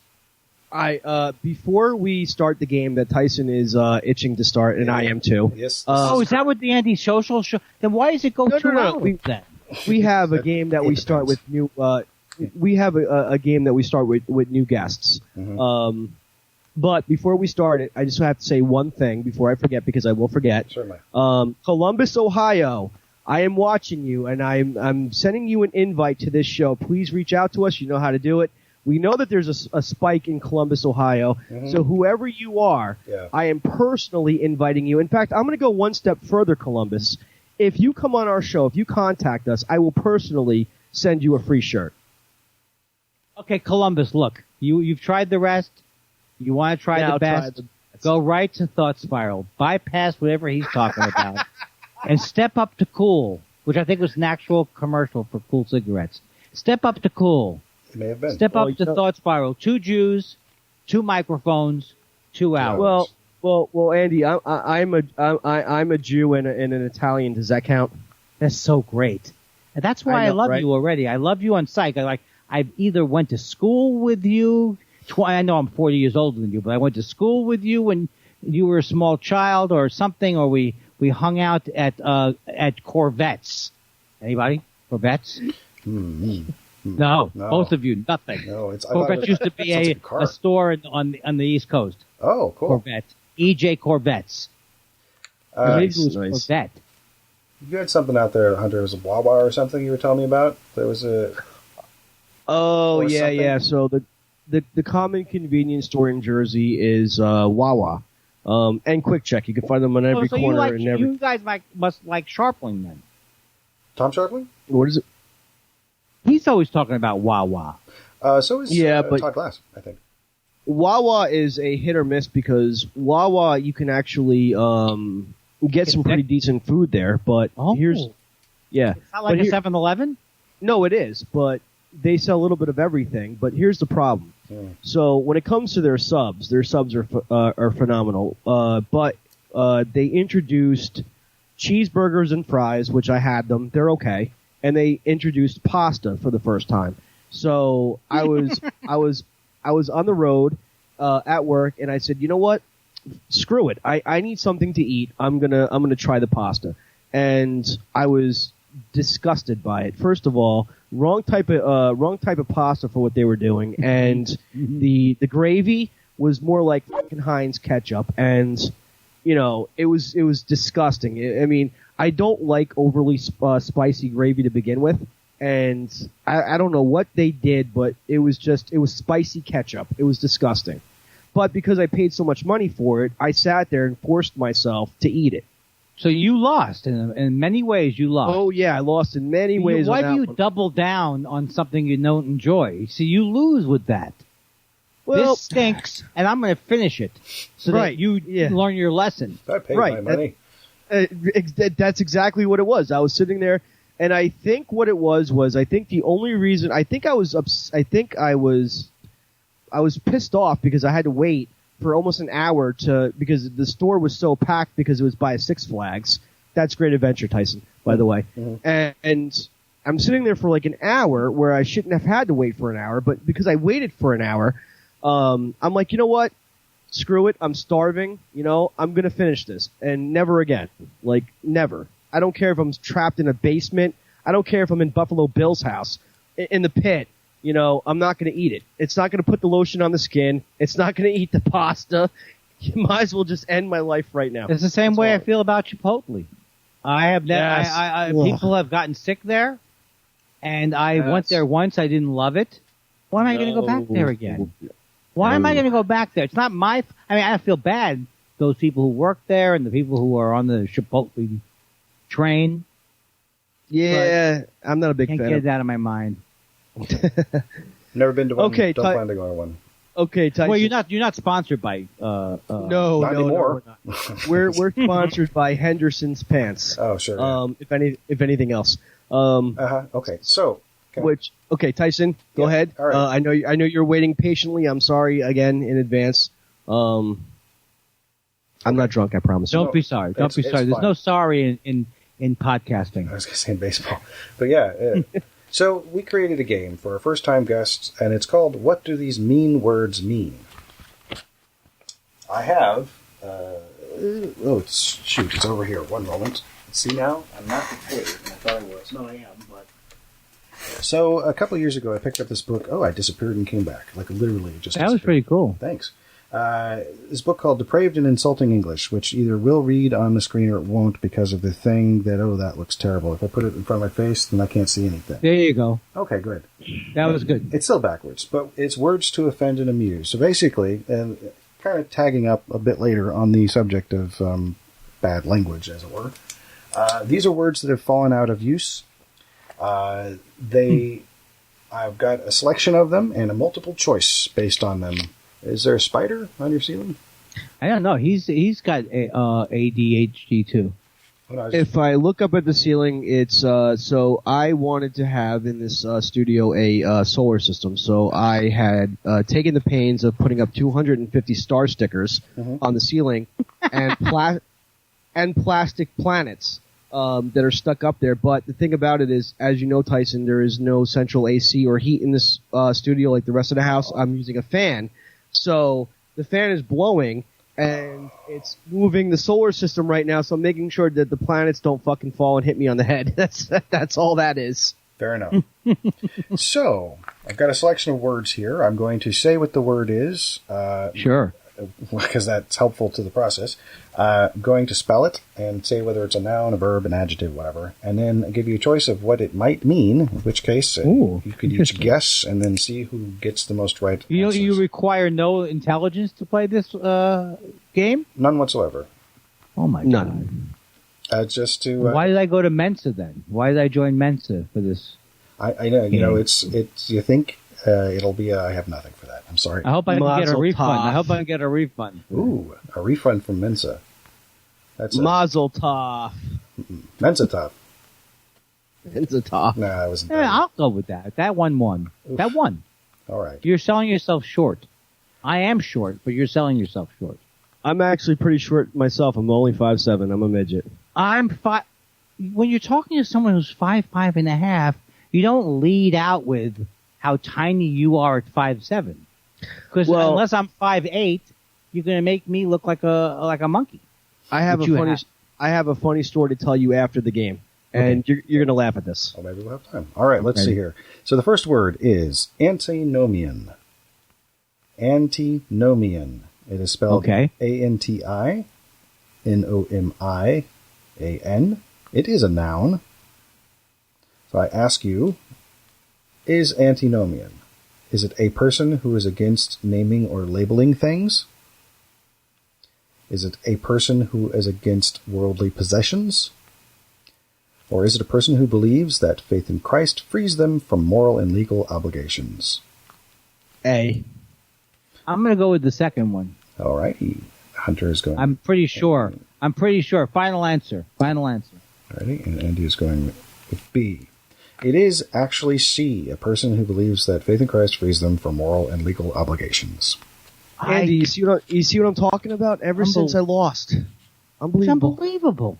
I would not have guessed that in a million years, and I have done a lot of Christ work. I like the sound of that. I do happen to love Jesus, but sure. I mean, I think he's of all the prophets, he's one of my favorites. I certainly love Jesus Christ Superstar. But that's true. That's true. No, I was addicted to Jesus Christ Superstar as a young boy. And now I don't know what version. Was it shot in Israel? That's the one that Norman Jewison did. Oh no, I'm talking about the album first. I think I heard the album first before anything else. That makes sense. Yeah. Is that possible? Totally. It was an album before it became. Yeah, absolutely. Yeah, it's good stuff. Real fun. Try not to get worried. Try not to turn on to problems that upset you. Oh. Don't you know everything's all right? Yes, everything's fine. And we want you to sleep well tonight. Let the world turn without you tonight. Oh, it's so inspirational. Close your eyes, close your eyes. Okay, so next word is nympholepsy. Huh? Nympholepsy. Okay. And that is spelled Nympholepsy. It is a noun. Is nympholepsy a type of seizure triggered by sexual activity? Is it an erotic daydream trance? Or is it the belief or delusion that one is a fairy, sprite, or some other such woodland spirit? B. I'm going to go with C. Andy's going and I'm sure about it. I would bet the life of my children who don't exist on it. Hunter, you went with B? Yes. It is actually B. Yes. It's an erotic daydream trance. That is what nympholepsy I can't even believe it. These are like trick questions, or I'm really not on my game. Or maybe you're just taking it to a different level. That's what should be happening. Oh, I appreciate that. Well, it's I'll explain the writing process later if you like. On the way I construct the quiz with my wife, we put it together, and so it's basically we get the real one, she comes up with what it sounds like, and then I have to come up with a third one. So that's what that's the process. Yes. You guys have pulled out one or two stops on this. You know what I'm saying? When you describe the process, it's like unbelievable. The lovely Mrs. Sainer, who I am glad that we were able to get her on the show after for so long, because she is so much a part of Antisocial Family. Oh, yeah. It was actually nice because I necessarily don't get to talk to Laura Sainer, so it was pretty cool to do our Halloween episode with her. Are you looking for a raise or something? I mean, it sounds like you're doing a lot of buttering up. Is there money? I didn't even know there was any money in this. And you're all of a sudden like, it would be a pleasure for me. You're all of a sudden doing what's his name?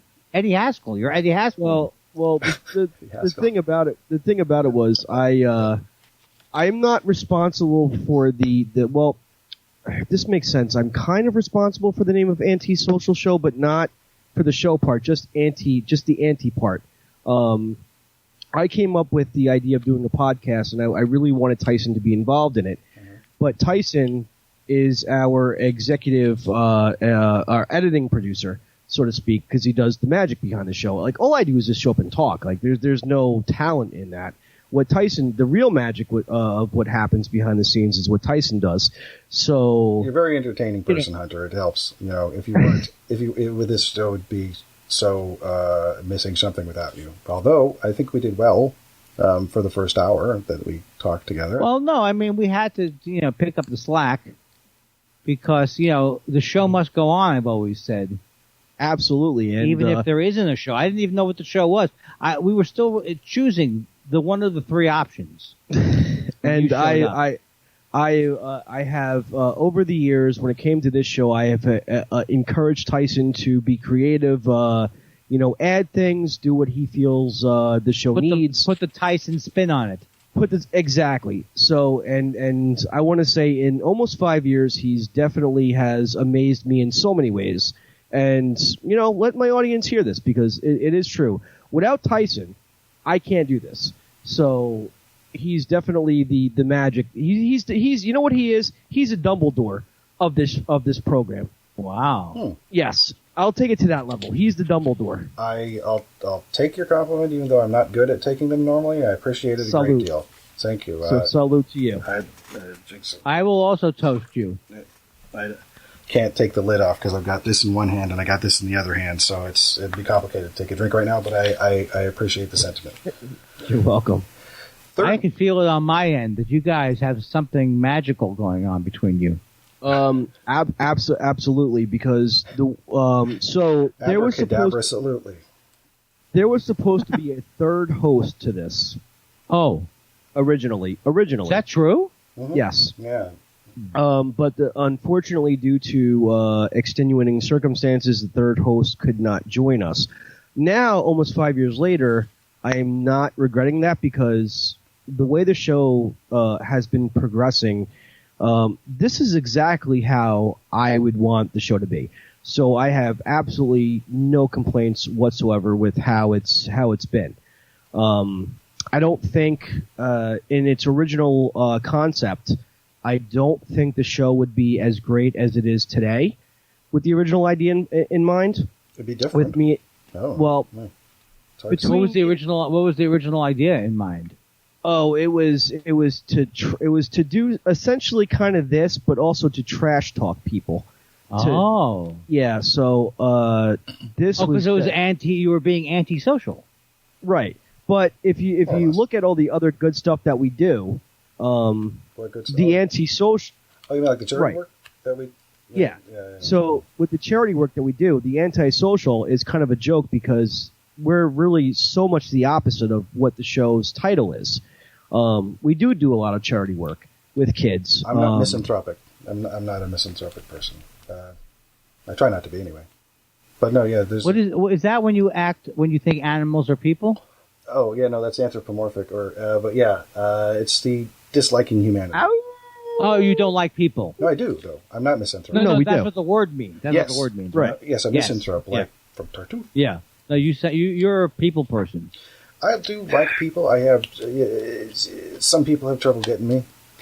So, but I've learned to. I get you, but if I go too far into Orange County, it doesn't pick up on my receiver. I never got the digital satellite when people said get the digital satellite.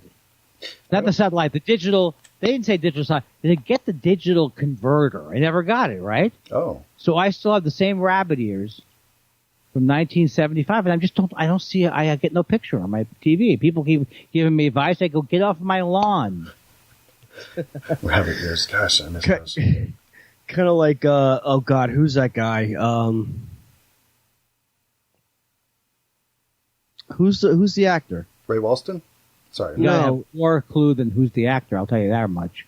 God, everybody knows him. He was in The Name of the Rose. He was in he was a double. Chris Christopherson? No, he was James Bond as a younger man. Everybody knows this guy. Oh, Sean Connery. Yes, that's his line. Get off my lawn. Get off my lawn. Get off my lawn. And we'll be back with three older gentlemen trying to remember references after these messages. And I'm the oldest of you guys. I'm the oldest. I'm like twice as old as both of you put together. May we ask how old you are? I'm 64 years old. Well, I'll tell you what.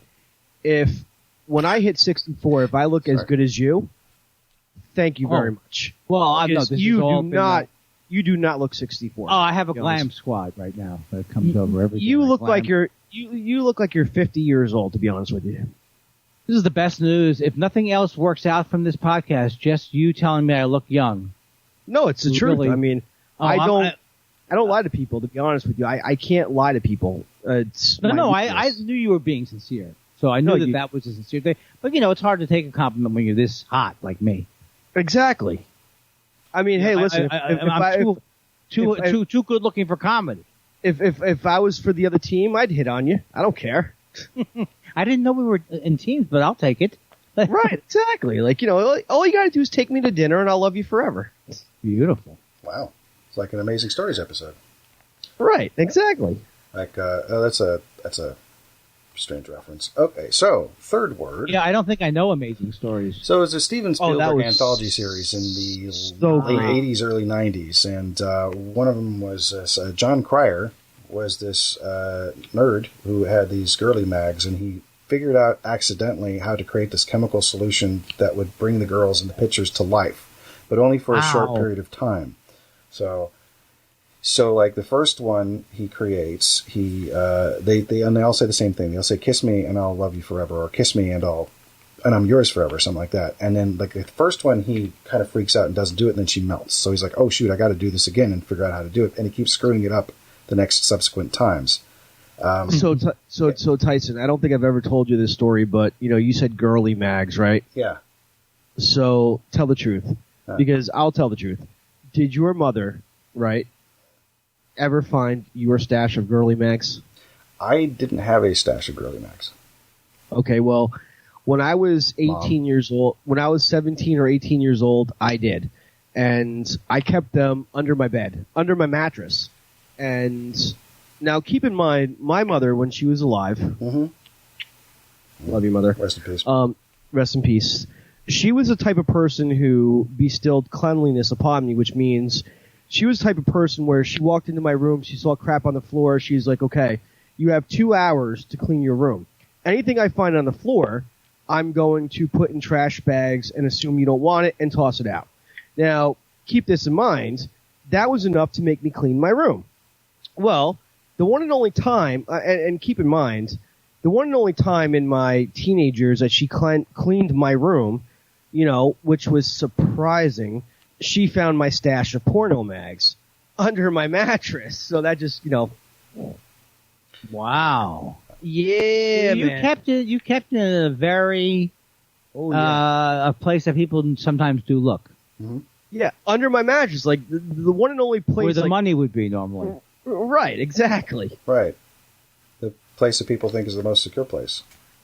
Right. Because but I never thought anything under their mattress before. I never thought she would take the initiative to clean my room because because you cleaned it yourself. You're a guy. Yeah. Exactly. All right. So the next word is dyskesia. Moving right along. Dyskesia. Yes, it's spelled Dyschezia. It is a noun. And a noun. A noun. A person, place, or thing. Person, place, or thing. Yeah, I'm good. By the way, I'm going to be getting my son into Schoolhouse Rock before too long because his language is starting. So, and he likes musical stuff. So, yay. All right. Is dyskesia obsessive rationalizing the bad behavior of oneself or others? Is it loss of the normal reflex to void the rectum due to irregular practices? My apologies, Mr. Kindler. Or is it, because I know you don't like scatological humor, or is it insanity caused by music? Organized noise in parentheses I've got written here. It's got to be C. I'm convinced it's C. Yes. I'm convinced it's A. All right, Mr. Kindler. It says it's C, and Hunter says it is A. It is actually B. Dyskesia is, in fact, the loss of the normal reflex to void the rectum due to irregular practices. Wow. Irregular. Oh, my God. Dyskesia. So, eventually it doesn't seem like it should have a name for itself. That word was invented for junkies because apparently junkies don't always every single day. It could very well be. It's hard to say. I don't know that. No, that's not hard to say. That is true because... No, the word dyskesia, but it's an old word. Right, so, right. Were there junkies in the same context when the word was around? It's, dude, that was my take on it. If you think about it, there's been a form of drugs going back for probably as long as man has been able to alter his mind state. 100%. I think it's more like the actual word junkies since we're talking about words, I would imagine that Fair enough. junkies are Fair enough. more recent word. But I could be wrong. Hey, Google, how long has the word junkie been around? Sorry, I don't understand. According to Wikipedia, the term junkie originated from the 1920s when heroin addicts would sell scrap metal and other junk to pay for their habit. And other. That's pretty cool. That's the best I've heard of reaction time. Antisocial show fans. Here's something for you. Fun fact: Adolf Hitler was a junkie, and he was a Jewish gay guy. The more I hear about this Hitler guy, the less I think. The less you like him. Yeah. What was one thing they say about Hitler? Mean drunk. Not my joke. This is how I came to terms with this hypothesis. Hitler Something happened? Yes. Hitler became Boris Karloff Frankenstein? No. Something popped up that was annoying. Oh. So Hitler was against. He basically executed gay people, Jewish people, Gypsies. gypsies, handicapped people, etc. Esperantists. So, yes, my theory was that he was Jewish, he was gay, and he was a junkie, and he was handicapped. All of the things that he didn't like about himself, he basically executed. If you think about it, it is a plausible theory. Certainly is. Yeah. I will not be researching that at the moment. But I go with the fact that he was crazy evil. That's how I go with it. I like crazy. Crazy evil. He was crazy with the evil.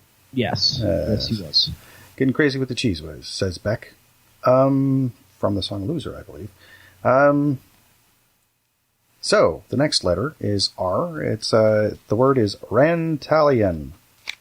This is kind of What is it? Rantalian. Wow. Rantalian. R-A-N-D? It is Rantalion. Wow. It is a noun. Is a Rantalian an overripe aromatic vegetable? Is it a perspiration-soaked horse? Or is it a man or boy whose scrotum hangs lower than his penis? The last one. I'm going to go with the first one because I always think people are trying to trick me. Good point. All right, let's see here. So it's not because of intelligence or any kind of instinct. I understand. The people used to trick me all the time. And, or did they? No, they did. But it is, in fact, C. Hunter has the first point. Yes! Wow. The game's not over yet, though. It's nearly there, but Hunter has scored the first point. Let's put you on now I have to actually draw a scoreboard here. That's fine. Oh, and by the way, Andy, how I lost my ass. Pilates? No. So how I lost my ass was we tried something for the first time. Normally we have a guest on the show. It's like Tyson and I, one guest. So we tried having two guests on at the same time. Two lovely ladies who basically rock. We adore them. Yeah, and great podcast they have. Yes, we played the game. We played this game with them, but me and Erica Curry were like neck and neck, tied. And we had to have a tiebreaker. So Tyson breaks out his guitar and says, "Name that tune as the tiebreaker." And I couldn't guess it, and I lost the title. Oh, that's pretty much the stock tiebreaker. And did the other person get it? Yes, she kicked my butt. So I physically bowed down to her because she kicked my butt. So that's Erica Curry and Cassandra Cardenas of Trashy Podcast, Trashy, yes. Which is one of the other podcasts that comes out on Mondays that I listen to every week, along with Thoughts Bar. Wait, now this is not another podcast that you're involved with. You seem to be involved on the ground floor with a lot of these. So as a going concern. So essentially, Trashy basically brings you news stories in an entertaining way. So you get the current news stories, but you're entertained. I will subscribe to it right now. I will either subscribe to it. I'll get it where I normally get my podcasts.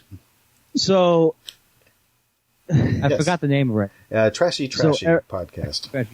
Trashy twice. Ladies, we just got you. We just scored you another podcast listener. So bring your asses back here. Bring your asses back here, Erica and Cassandra, because please. Yeah, but I think it's because of me they don't come back. Or do you think it was because of me? I would say it's because we haven't asked them yet. And not that they necessarily would immediately, but it hasn't come up yet. They don't have anything against you, certainly. I would hope not. Yeah. So, we have two words left. They have a lot of, they have a good rating. They're rated very highly. Oh, yeah. Oh, they're great. Are you kidding me? They're great. They're rated high. I sound like the oldest Jew in the room. Rated very highly. Highly rated. It's like the joke when you and Josh are doing the Jerry Lewis voice on certain words that sound Jerry Lewis-esque. Yes. One of them is Framing Lens. Framing Lens. One of my favorites is, I don't think you guys have done this one, but you might at one point. It's the vitamin. Riboflavin. Riboflavin. Yeah. Such a great Jerry Lewis word. I hope it should be named after. I mean, he should have that as on his grave. Riboflavin? I can see that. No, that's not a good one. No, but it really is his vitamin. It really is vitamin. The riboflavin. Riboflavin. Such funny. Yes. Sorry. Just brings back memories of Mystery Science Theater. Corpse Vanishes, I think, or Robot versus Aztec Mummy. Not sure. Can't remember. All right. So the second to last word, the penultimate word is. Ooh. Thank you. Is let's see. How's this pronounced? Okay, it's been a while. Ecdemolagnia. What is it called? I hear someone. Is someone whispering in your ear, or you have an IFB? An IFB? What is that? Isn't that like an in-ear thing? Oh, might be. Could be. I'm probably getting the letters wrong. IFB. Ecdemolagnia. See, I've written it here and I've put. Okay, I think I know what it is. Even no, not really. Oh, it's possible. It is a noun for starters. I think these are all nouns. Oh, they all turn out to be nouns. Well. Oh, well. So, is ecdemolagnia extreme lustfulness when one is away from home? Is it having a shrill, warbly voice? Or is it the urge to incite a riot? B. I'm going to go with B, too, because I don't even think C. C sounds like that can't even be a word. And A, I forgot what it was. So did I. A is extreme lustfulness when one is away from home. I think that might be it, but it sounds phony, so I'm going to go with B. Okay, Mr. Kindler is going with B. Which one did you say you went for with Hunter? I'm going with Andy, B. Oh, you're both saying B. I'm sorry. Okay. And no new points. It is, in fact, extreme lustfulness when one is away from home. Oh, I never go with my instincts. I thought that was the thing, and I said, don't go with your instincts, pal. You're always wrong. Well, it's, these are words that people don't use anymore, and I'm trying to encourage people to at least examine language a bit more, because I find language very fascinating, especially when. You okay? All right. Oh. No, you're right, though. Oh. I just got chair apnea. Oh, you were looking up the stars just now, weren't you? The planets that you don't want to hit you in the head. Such a strange thing to say out loud. Well, I mean, it's the truth. I was sitting in the studio. Context. We know you wouldn't make that up. I was sitting in the studio one day. So this is probably, out of 5 years, the most proper studio that I ever had. Nice. Where it's just a studio, like a legit studio. And I'm sitting here one night and I'm looking at the ceiling and I'm like, you know what? I want stars and I want planets. So I ordered something off of Amazon. Bring me the universe. And I'm sitting there. Yeah, exactly. And I'm sitting there and I ordered it off Amazon and it came with 250 star stickers. Now keep in mind, I'm sitting here with a step stool putting 250 stars on the ceiling. And finally I'm like, okay, well, it comes with plastic planets and all that stuff. Mm-hmm. So I'm putting that up there. So now I'm just hoping that I don't screw up. Don't hit me on the head. They're not very big, are they, these things? I mean, so Jupiter is obviously the biggest one. Well, except for the sun, the big yellow one's the sun. That's the thing. It didn't come with the sun. It's Brian Regan. So I have to get the sun for this. It came with everything else but the sun for some odd reason. So the planets themselves, they're not in any type of formation. They're just kind of like spread out. Yeah, exactly. Wherever I decided to place them, with planet Earth being right where I'm pointing. So yeah. So you are the center of your universe. I am, legitimately the center of this universe. Yes. Cool. Last word starts with a W. A W. It is Waitwald. It is spelled Wetewold.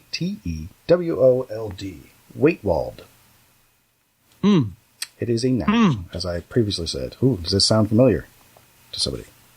No. Okay. But you've picked all nouns. I have. And we're going to have to look into it. Something about being stacked against nouns and the other reference.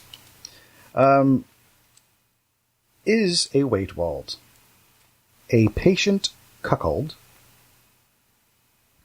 Or... Wait, did you just say patient cuckold? Cuckold. Yeah, a patient Cuckold. cuckold. Not like a doctor patient, but like one who shows patience. Okay, so it's not like a husband has to watch his wife have sex. No, it is. But he's patient. Oh, it's gotcha. It's a patient cuckold, which is like I would Damn imagine that cuckolds. being like a participating cuckold, if you have a fetish, is the epitome of patience. I don't know. It's like, yeah, I'll wait. Keep going. Is it a patient cuckold, or is it a sloppy, opulent man, or is it a underwound timepiece?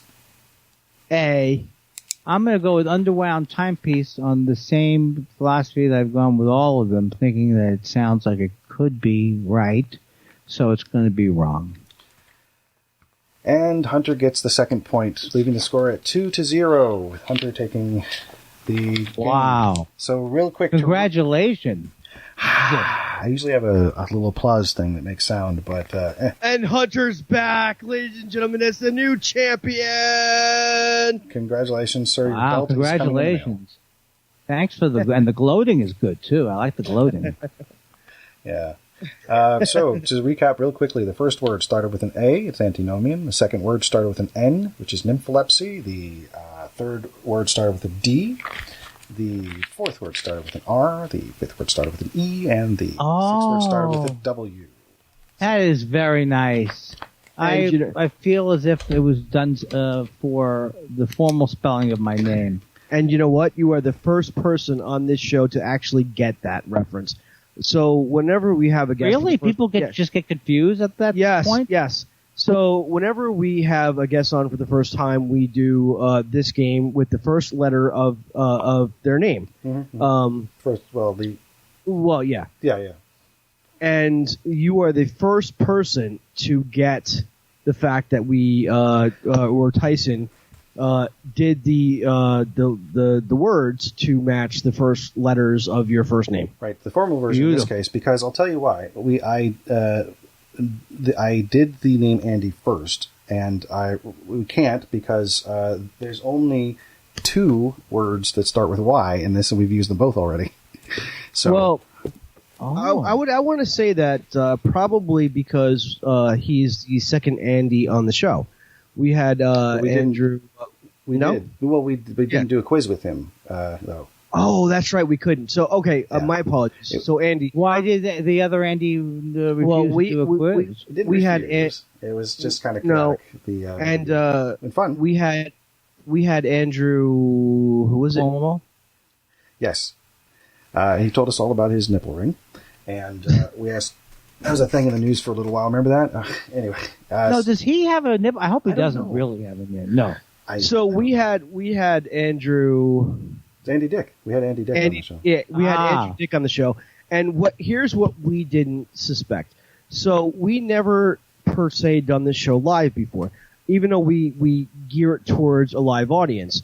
We speak as we're speaking to a live audience. So here's what we weren't prepared for. So we had Andrew Dick on the show, and he was at a party, a legitimate party, and we were doing the show with him and a live audience, on speakerphone, like an entire room. So that was interesting. That was different. Wow, yeah, that's pretty cool. That's a first. I think that's a first.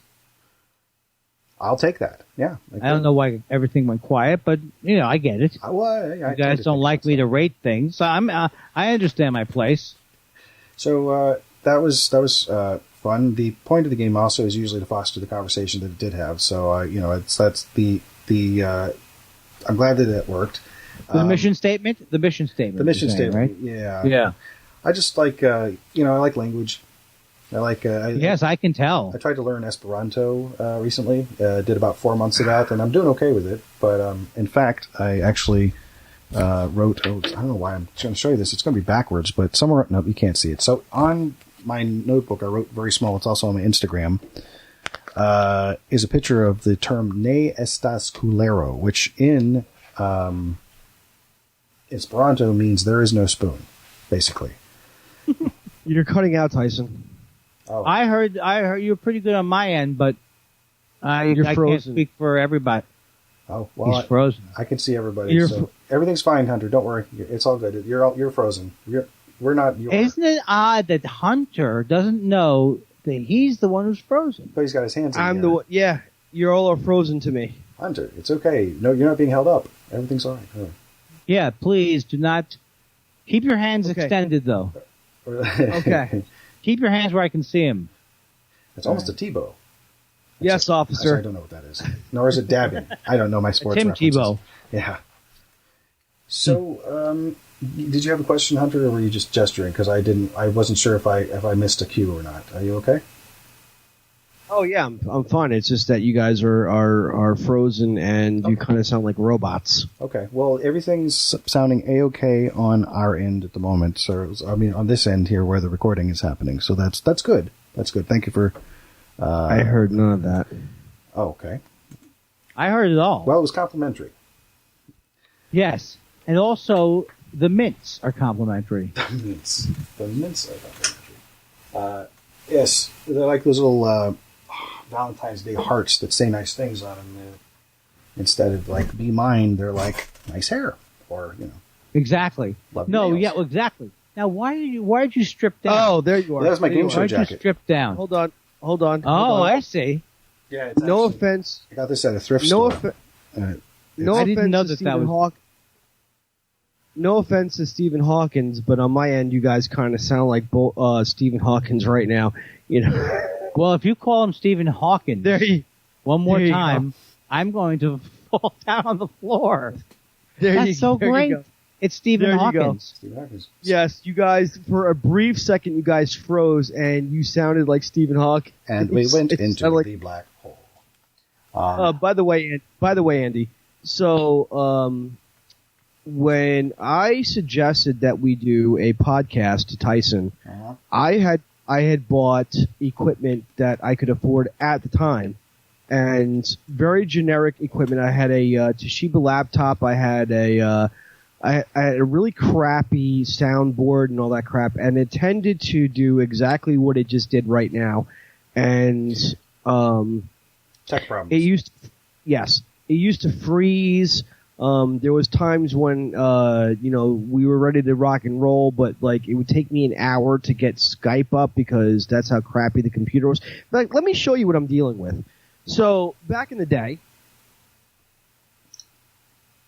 On the boulevard of Linden, we used to kick routines and our presence was fit.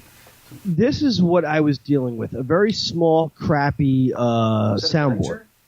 Yes. It's nice looking. Now, yes, it is. But now thankfully, I'm dealing with a much larger Pro FX sound mixer, which is 1,000 times better. And plus, my computer is a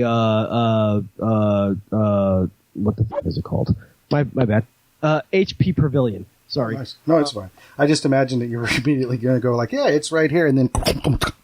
No, but I mean, that's what we were dealing with back in the day. We were dealing with, audio problems, freezing, things like that. We call them the podcast gremlins. Yes.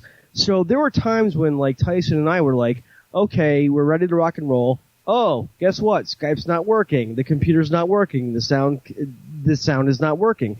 We had a stand-up comedian by the name of Ed Wallach who was ready to rock and roll with us. And I'm like, I'm sorry, Ed, but my computer's crap, and the only way I can fix this is I have to do Skype on my phone. So there was, just for him, I would have to just, forget the computer, forget the soundboard, forget the headphones or the mic, and just go with my phone. And just because I don't want to waste his time, and so that's back in the day. You have to when the chips are down and all that kind of Oh thing. yeah. Mm-hmm. But You there have was to also step it up. there was also times when guests had problems with their Skype as well. So, but thankfully, one time we had a problem with that, and Tyson figured out a way to do it via phone. So he's like, "Hey, listen, you can't, we have to just do it on our phones. Do you care?" I'm like, "No, not at all, because I can sit in my recliner." So that was when that was Josh Barnes. So yeah, first time. Yeah, so Comedian we Josh made. Barnes. Yes, we made things work over the years, and believe me, if you saw things uncut and raw, you'd be like, "Damn, Tyson, you are a fucking master." And he is. He definitely, with all the crap that he had to deal with over the years with freezing, audio cutouts, and whatever else, particularly with Andrew Dick, because his audio and sound was cutting out. He is Dumbledore. His magic is like godlike level. He's a god. That's all I'm going to say. No, you're a god. That's all I'm going to say. Mm-hmm. And no wand involved. You're making them. He's blushing and everything. Right. So for anyone that doesn't listen to or doesn't watch Harry Potter, every wizard, no matter how strong you are, has a wand. It seems, and it doesn't seem like their natural magic comes out of their hands or fingers or whatever. It comes from a wand. But Tyson... Well, the rules are a little sketchy, but yeah, go ahead. Tyson is an omnipotent being, or whatever the hell it's called. He's the god of podcasting. And for all the problems that we've had over the years, definitely you would not tell based on his editing skills. So again, I thank you, sir. So none of this will make it into the... No, it definitely will. It definitely will. Now, can you guys hold on 1 second? I have to go check with my wife and tell her where I am. And I'll be right back. 100%. But don't talk about me. Okay. Oh, okay. We won't talk about you, but we'll talk about you. Please don't talk about me when I'm gone. Oh my God! I'm so glad I'm able to make it here for this. Yeah. Hey, if you got any questions about Everybody Loves Raymond, you might want to. Oh yeah, definitely. But I mean, we have been recording with him for 2 hours and almost 15 minutes. So he agreed to do an hour. And it's been beyond that, so I really appreciate that he's been sticking with us. So if I just keep that in mind. That's why I was like really anxious to get to the game, and so yes, no, I'm. It's dude, fine. I'm sorry. It's fine. If you saw how upset I was that I wasn't going to be able to make this. Oh, well, yeah. Hello. All right. So Andy, Tyson is right. So, what? No. So. I do have questions for you. Okay. Now, I how much time do you guys? Because I'm starting to get hungry. Right. My wife wants to make me some. And not that my wife normally makes me dinner. It's not that kind of a relationship. There's no. There's not. We're not like a cavemen here. Well, I want to personally say I thank you for being on the show for this long. I mean, I can still go. I can still go longer. I can still go a little bit longer. Okay. But so go ahead. I just wanted to give you a warning that. Absolutely. I know Delvis doesn't like it when you eat on the show. Feel free to eat on the show if you need to. Whatever you want to. So Everybody Loves Raymond. What was that like? It was fun. It was it was such a popular sitcom that it was. And I only had a few lines every time I was on, so it was really a dream come true. But on the other hand, I was very panicky that time in my life. It's like it was kind of like you go through something like that, and you feel pressure sometimes. So, it's hard to even evaluate it. But they were all great people. All funny. Greg Garrett's very funny. What I've seen, a couple of the people are dead. Mm-hmm. A couple of people are dead from the cast. Absolutely. Rest in peace, Doris Roberts and Peter Boyle, I believe. Correct. Mm-hmm. And rest in peace, me. You know what I'm saying? When I go, well, yeah, I want there to be crying. I want there to be sad times. And I want you guys to go. We're gonna miss. He will be missed. Guaranteed. If we survive you, you will be lauded on the program. I appreciate you. I appreciate you phrasing that I might outlive you, but I don't think so. I think you'll outlive me. And I say this because over the course of my business, is can somewhat be harsh sometimes. You mean your Not that actual, your day job? Yes, not that it means to be, but Well, it could be dangerous. to look at. No, yes and no. In theory. But in theory, yes, it can be. But I think that you'll definitely outlive me. Okay, well, 100%. I look forward to. I don't look forward to it specifically in relation to you. I don't relish the idea of you dying and me living longer. It doesn't sound like fun. I don't want to. First of all, I don't want to watch anybody die, because I've been on stage myself and have died many years on stage every night as the crowd leaves. The crowd leaves disappointed, hurt, often feeling worse than they felt before they came in. I've gotten letters from the military saying they feel that their sense of humor was diminished. I'm joking, guys. I kill every night. You are funny. They call me the AK-47 of comedy. You are definitely funny, and we would definitely would love for you to come back. I will come back. And is there anything that I need to wrap up with, Tyson? If there's something that I need to... Oh, well, let's make sure all your social medias and things that you want to get out there are, you're Andy Kindler Superstar, I believe, on Instagram. Andy Kindler Superstar on Instagram, which I still don't quite understand. It's got stories. It's got things like that. Mm-hmm. And then I'm at Andy Kindler. Oh, you know what would be nice for people to do, and I think it'd be very cool if everybody now did it, is I have a comedy CD called Hence the Humor. Yes, I've heard that. Very proud of it. I think you should all download it. If not tonight, tomorrow morning. I'm so old, I remember when things were promoted, they would say, so you don't forget, order before midnight tonight. That's how old I am. They wouldn't even they weren't saying you get less money on it. They just used a phony baloney sales tactic. So you don't forget, order before midnight tonight. But now you can download this, and $10 some of it will go to me. Hence the humor. And you'll be laughing. You'll be laughing.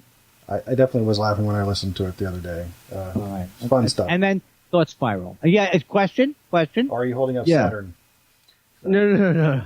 I'm holding up my hand because I want to say something. Like the brass ring, except it's Saturn's ring. Sorry, that should have stayed in my head. Please continue. So, in my personal opinion, when you're like that fucking cool, which this guy is this fucking cool, you're never fucking old. Thank you very much. The thing about what you're saying is true, but people can't figure out that I'm obsessed like an old Catskills comic. I never thought I would be, I knew I wasn't going to be doing prostate jokes. I never thought I would be obsessed with my father when he was age 40 on. He was like, oh, I'm old, forget it. And I've turned into my father. But he was a very nice man, so it's I can accept it. But I really am that guy. How old are you? I'm older than you. Okay, Andy, we get it. You're scared of death. No, you need to know more. I'm really old. Yeah, but you know what? The way I look at it, you're so fucking cool, you're not old. That's true. I definitely say that to my wife often, and I also say it to my manager, who doesn't answer the phone. And I say it I'm kidding, folks. You guys, I feel this is all jokes. I'm on top of the world. You are kidding on top me? of the world. How else could I be on Andy Social at 10 to midnight? It's 10 minutes from now. Thought Spiral will be coming out. This is very exciting. You're also sorry, I just wanted to mention, make sure that Andy is also on Cameo. So, like, if you want, yes, you could, and I'm very affordable. $35. I will, first of all, I will be obsequious in a second, and I just like that word. And also on Bob's Burgers, but no, Cameo, $35. I mean, try and beat that price. I thought it would be. I wasn't sure how it would be, but I've actually, I love doing them. But it's easy for me to say because I'm making sweet cash. Uh-huh. Now, will people, do you have your Cameo linked on your Twitter site? Like on the description or something? I think it is. No, everyone's doing this thing now, like a link tree. Mm-hmm, mm-hmm. So that I'm going to be getting on the bottom line of that But if you just go to Cameo, I mean, I'm not saying that, it's too late for this year's Father's Day. I'm just telling you that right now. Yeah, well, yeah, it is. Yeah. Oh, happy Father's Day, by the way, Tyson. Oh, thank you. Yeah, my so he's going to be 2.5 real soon, and cool. So here's an interesting thing about being relative ages and still being quote unquote old, as a person who is scraping the underside of 50, at 47, our son is named after a reference that it's very likely that the kids that he grows up with won't encounter for at least a few years. Like, we're not going to let him see the movie until he's probably, until we get a good sense of what his, like, triggers are as far as creatures go. Right now, he doesn't seem to have any monster triggers. And why would he? What's a monster to a baby? True. I mean, unless there's got to be something specific, and it's hard to nail it down. So anyway, but the movie Labyrinth. So he is named after David Bowie's character in Labyrinth, Jareth, the Goblin King. That's cool. Yeah. So I don't know that movie. Don't hold it against me. It's fine. I don't know half the words you guys are saying. With DC and your AC and your this and that. Well, Tyson, I think that almost 10 years of us knowing together, you definitely, if I had to say, like, you had to raise me in some way, you definitely did a good job to some extent. I think that, obviously, the Labyrinth is, those goblins were fun. You know what I mean? Sure. That's all I'm saying.